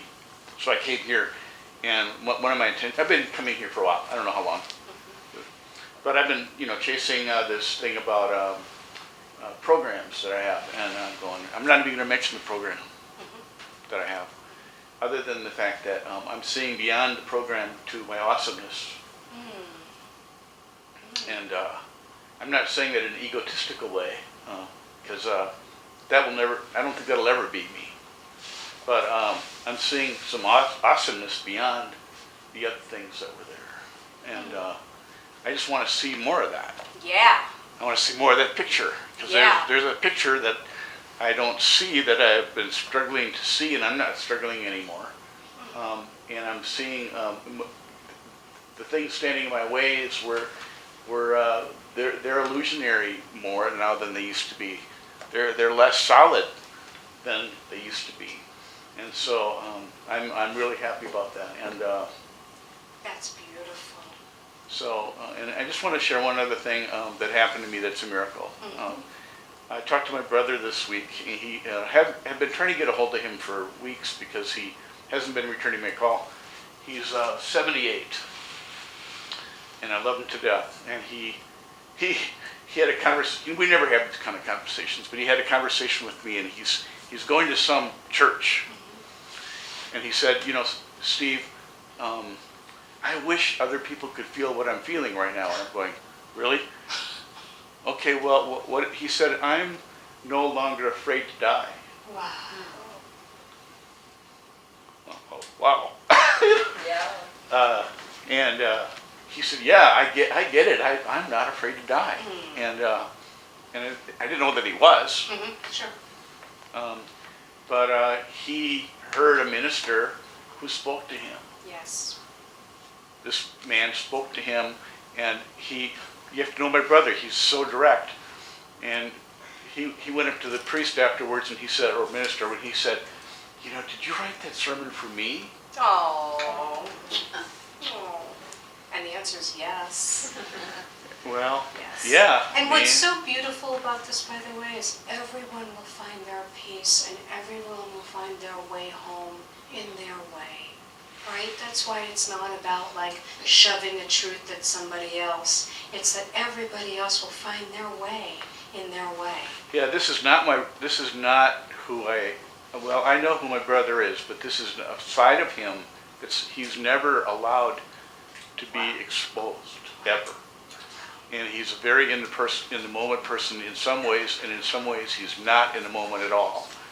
So I love your intention of I want to see more of my awesomeness. I want to see more of my awesomeness. And I love how you phrased it. It's like these other parts of me, they're kind of falling away. They're not as solid. And that's kind of, how I started this class by saying, can we allow ourselves to begin again? Part of what that is can I be a little bit looser about what I think my identity is? Can I be a little bit looser about what I think my identity is? Because A Course in Miracles says, who you think you are is a belief to be undone. Who you think you are is a belief to be undone. So like, again, many of us think that we're limited, or that we're too young, or that we're too old, or that we're too this, or not enough that, or fill in the blank, right? Like we have our stories of who we are and what's capable. And again, when we're opening up, it's like you have no idea what's possible. Well, a lot of my life, especially my adult life, people saw things in me I didn't see. And I'm beginning to see more of that. Yes. And yes. And that I want to see more of it. Yes. And you've shifted so much, just even in the limited time that you've been here, Steve. It's like night and day. Seriously, from when I first met you, like you are coming into your awesomeness and coming into your awesome. It's beautiful. It's really beautiful. Yeah, well, the first time I met her, I told her I was really jealous. He told me he wasn't coming to my classes because he didn't like me. No. Yeah. Didn't like her. Yeah. Didn't like her. Yeah. But you opened up. Yeah. And you saw the wisdom of how beautiful and amazing you've come into your senses. I want to keep going because I want to try to finish soon on time. Well, that one phrase that you just mentioned. And this is Jennifer. This is Jennifer, sorry. I've been coming for, 5+ years or so. But the all of you feel like such family to me that when you say, like you said, 3 years or 5 years, I think, really, that's all it is? I feel like I've known you my whole life, It's like, oh my God. Yes. But when you, the phrase you just mentioned really, it captures well about the belief that about yourself what you believe about yourself is believed to be undone. Because I just started to work with somebody who I really have just been desiring for such a long time to really delve into what are blocking me. I don't even know, but I know that I know that I'm blocked because a lot of unfortunate things have kind of come my way the past couple of years.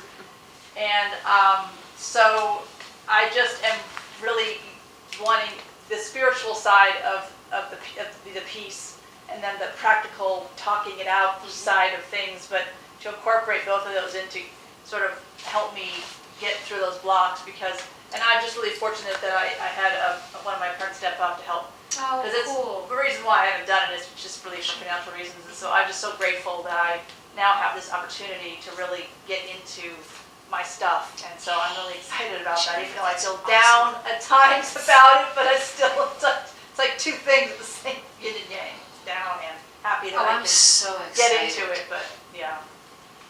So we'll see. I am so excited. And by the way, for the courage for most of us, again, Ken Wapnick, who is one of the original teachers of A Course in Miracles, he was one of the original, I don't want to say gurus because he wasn't a guru, but he was involved in when the Course in Miracles was being written and whatever, and he was really an elite scholar. And he used to, and I'm not going to mimic him because he had a great New York accent that I can't even do, but he said he was a real, I think he was a psychiatrist or, I can't remember, but anyways, his main thing was, he said, most people come to A Course in Miracles and they think they're going to study love and peace and joy and light, and he said what they don't realize is that actually what's going to come up is the blocks that have been there, and that it takes so much courage to not just run away. I can't tell you how many people I've met in life that said, oh yeah, I did A Course in Miracles. And I'm thinking, yeah, I bet you did. Yeah, I had a friend and that's what she said, I took it 20 years ago. And yeah, exactly. Oh yeah, I did that course. I'm thinking, yeah, I bet you did. Again, because people just do a surface thing, like I read some concepts, I'm good, right? But to actually really work with it is, can I be in the thick of my life? And it doesn't have to be all, I'm not saying it's all pain or anything, it's incredible, it's awesome, because as we allow these limitations or limiting beliefs to arise, and we look at them with mercy and love, and we have them shifted by a higher power, they're gone. And then more awesomeness is revealed, and more awesomeness is revealed. And so that's the courage, is like, most people want to just run from that. Yes, what were you saying? Well, the piece that I am wanting to get help with is, I understand. I could cite 10 concepts. Yes. It's not. It's going from here to like having the feeling of it, or knowing that you are maybe just embodying the experience of the concept, you know, to say, live in love instead of fear. Well, I can say that all day long. Right, right, But to feel it is different. right. Getting out of your head. Getting out of your head. Yeah. Yes.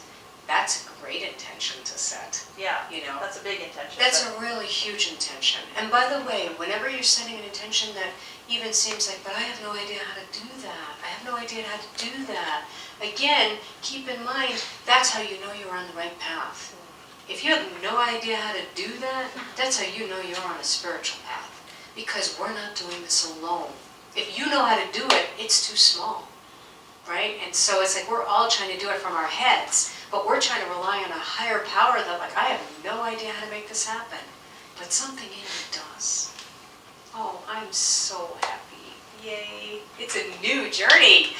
Cool. My name is Heather.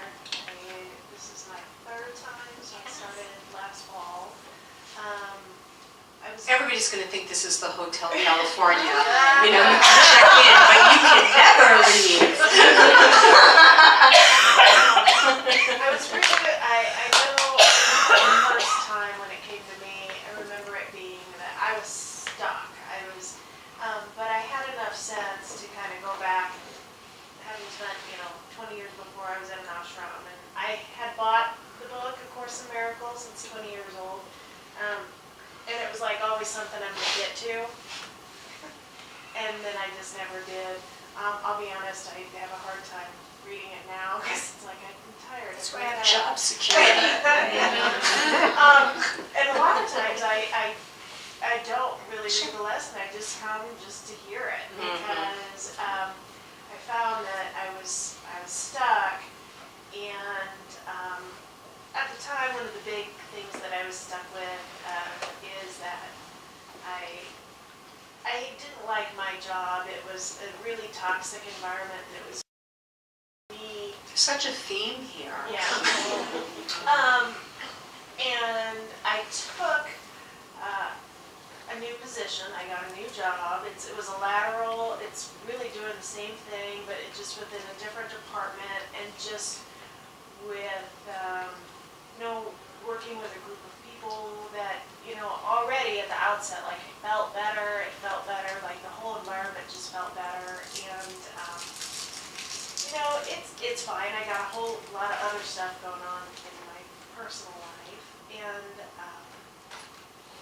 but one of the things that I've come away with is that looking at the perception, it has really helped in just every area. When your parents are going to come at your kids completely different, having this background, because I know I get checked all the time, going, okay, how would a Course in Miracles, just with my relationships, especially, like my, I guess, nuclear family, which is the second family, really, we're good, but I don't know if we'd be as good if I didn't stay cognizant of things that are out there. And that allows me to then respond in a different way. I also find that my working relationships have completely shifted as well. Because I am responding just in a different way. And I think it goes back to the first thing that I thought of was openness. And just openness and trying to figure out like where are they coming from. And actually my listening skills have gotten so much better. Because I'm not trying, you always think that somebody is looking for an answer. And so it's like, no, not really. They are looking for an answer, but they're looking for their answer. Yeah. Right? Not yours, Yeah. not our advice. So what's your intention for this? openness, staying Openness. open, keeping your heart Openness. open, and just, Beautiful. That's so beautiful. Just to hear that litany of how much has shifted.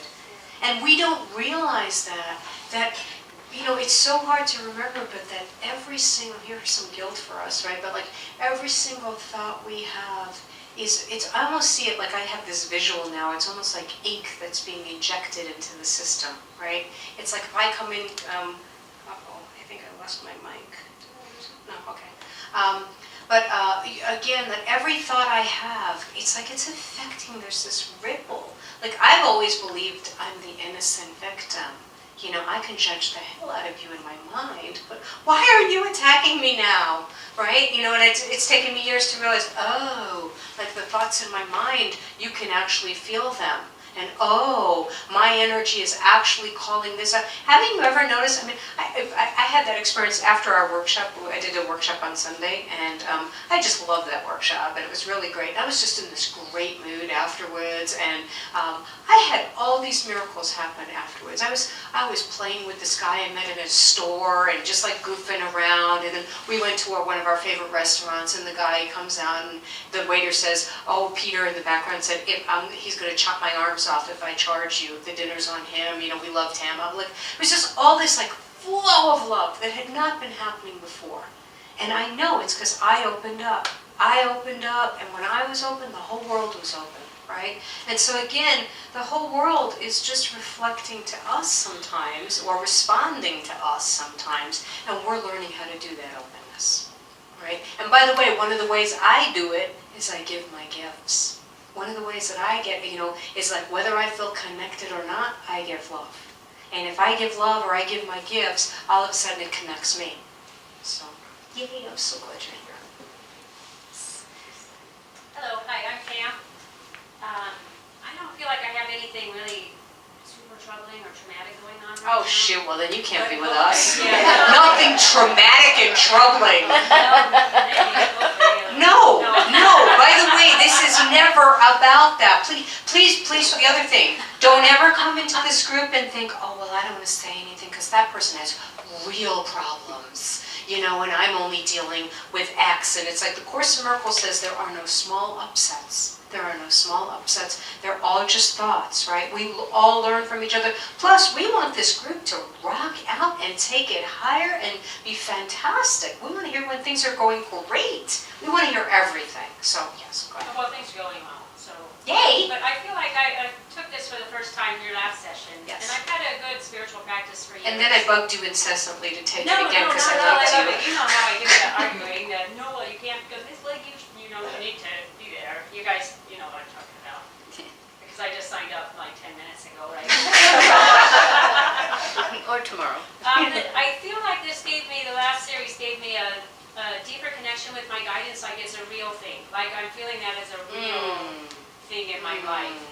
That I'm not going to feel crazy because I'm listening to it, where I would have that little, well, that's crazy. I don't care if it seems crazy, I'm going to follow it right now. Wow. So with that, it's bringing up fears that I have, but it's all right, you know, we'll work them out.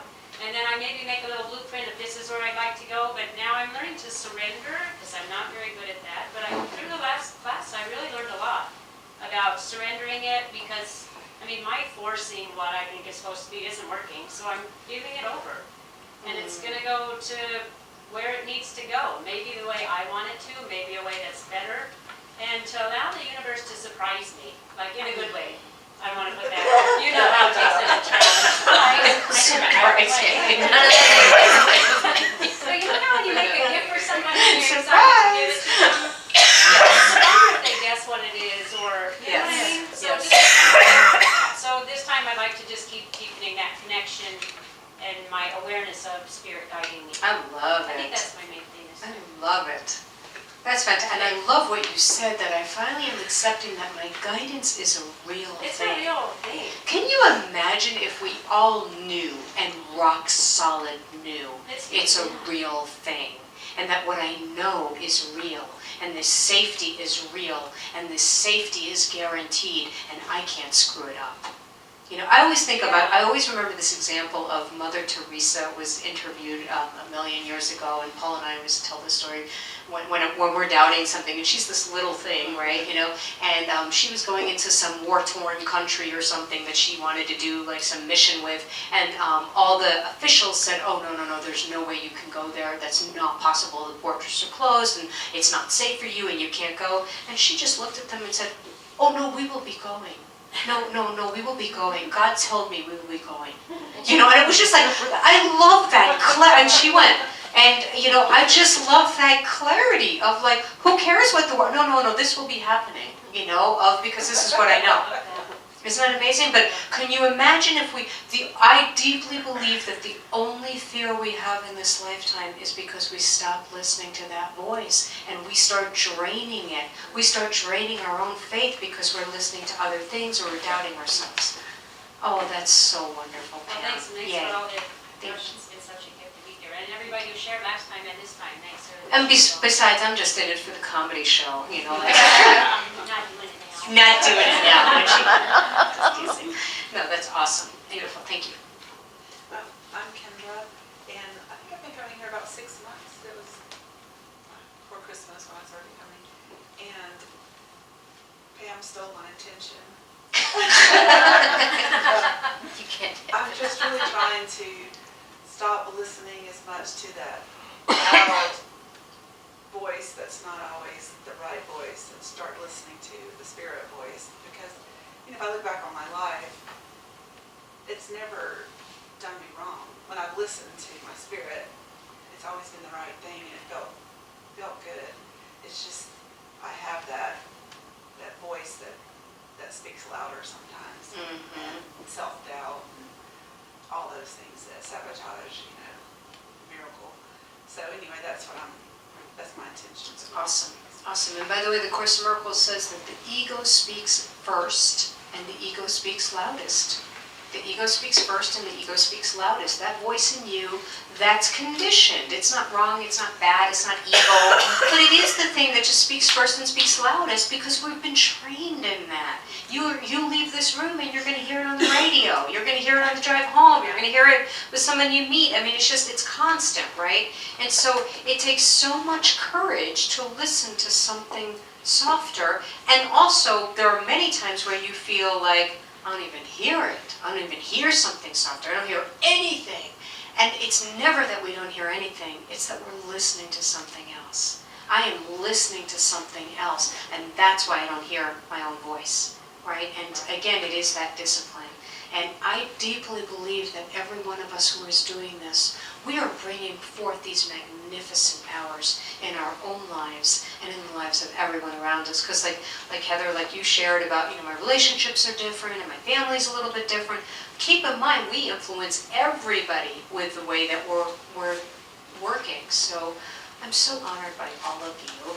And I actually finished close to on time, which is, hey, that's a miracle. That's a beginning again. Look at that. I'm going to give you a lesson for next week. So as always, the main curriculum here is to pay attention to your inner voice, right? So if something got said this week that really sparked you, and that's not what I'm assigning, who cares what I'm assigning? Listen to what Spirit's assigning, right? And so one of the things that we're going to do, this is the only class where we just go all around like that. The rest of the class we're going to work with each other intimately. And what we always work on is our perceptions. That's what we're always working on, is how am I seeing this? What am I making this mean? Because I'm never reacting to the world, I'm reacting to what I think about it, right? So we're always paying attention to that. But I'm giving a different assignment for this first class because I'm on this concept of beginning again. It's lesson 38 in the workbook. It's lesson 38 in the workbook, and it says, there is nothing my holiness cannot do. There is nothing my holiness cannot do. I want to invite you to know that wherever you are in your life right now, you may feel stuck, but the holiness within you does not. Right? The holiness within you, the wholeness, the vibration, this divine amazement. And again, any of you who have ever done creative work or been in the zone with anything, you know what it's like to feel like you're in the zone, right? And it's like, it's that connection, right? So there's nothing my holiness cannot do. We're just paying attention. So, any thoughts or questions? I do have a question. Yes. We were talking about the practice. Yes. Could I ask what your spiritual practice is? Like, how do you practice this? It's a daily I practice? fight with Paul. No. No, I'm teasing. For me personally, so when I first started, like my practice for years was I'd read the workbook. Was that for me the work? And I've never yet done the workbook right, by the way. Personally, I've never yet. The workbook will tell you, try 30 minutes of, think this thought every 30 minutes. Think this thought. I've never done it correctly yet, and I've still had profound differences. At this point for me right now, a lot of what I do is, I have it in all my books, the technique I self-dialogues. It's a journaling thing where I write my fear and then I write love back. So I will personally, I will sit, I will meditate, I will talk to God. I need to talk out loud. I don't do well just sitting there by myself. So I'll often say to God, like what you said, I am giving you my life, I'm giving you everything, but let's be clear, I'm a timid soul, so let's make this very nice. You know, like I'm scared to give this to you, so I'm giving this to you conditionally here. You know, I mean, like I will just talk to God like I'm talking to, you know, the coolest advisor in the world. And a lot of times I'll do that journaling, you know, so that's my thing, you know. And I have a rule with myself that I mostly follow, but don't always, which is my first tendency is I always want to get up and check my email because, you know, I live and die by my business and it's my life's work. And I always have this rule with myself about, you know, to try to meditate before I do that because I always threaten myself, like, do you want to see your emails with your eyes or do you want to see them with Spirit's eyes? Just, you know, and that'll make me go meditate. So, Real quick, yes. I just have to put in a plug for your recorded daily thought, and you have to tell me the name of it. It's A Year Without Fear. Do you have that also? But it's not just the book, it's the recording you get every day. Oh my gosh, it's life-changing, and thank you. Real? Yeah, so even if that's all you did. I will put a plug in for that. Thank you, Joyce. So A Year Without Fear is it's a program I have that's it's on the website for like $149, but if you decided you wanted to do it, it's a whole year thing. I do it for $99. And if you're virtually watching, you can do it also.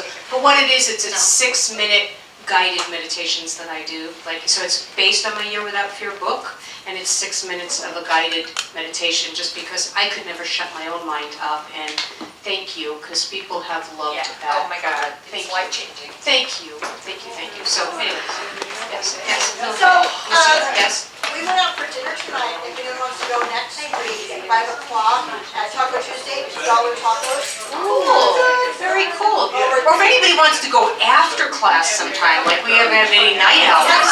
Yeah, I do that. Okay, night owl, but I can do a little. Okay, me too.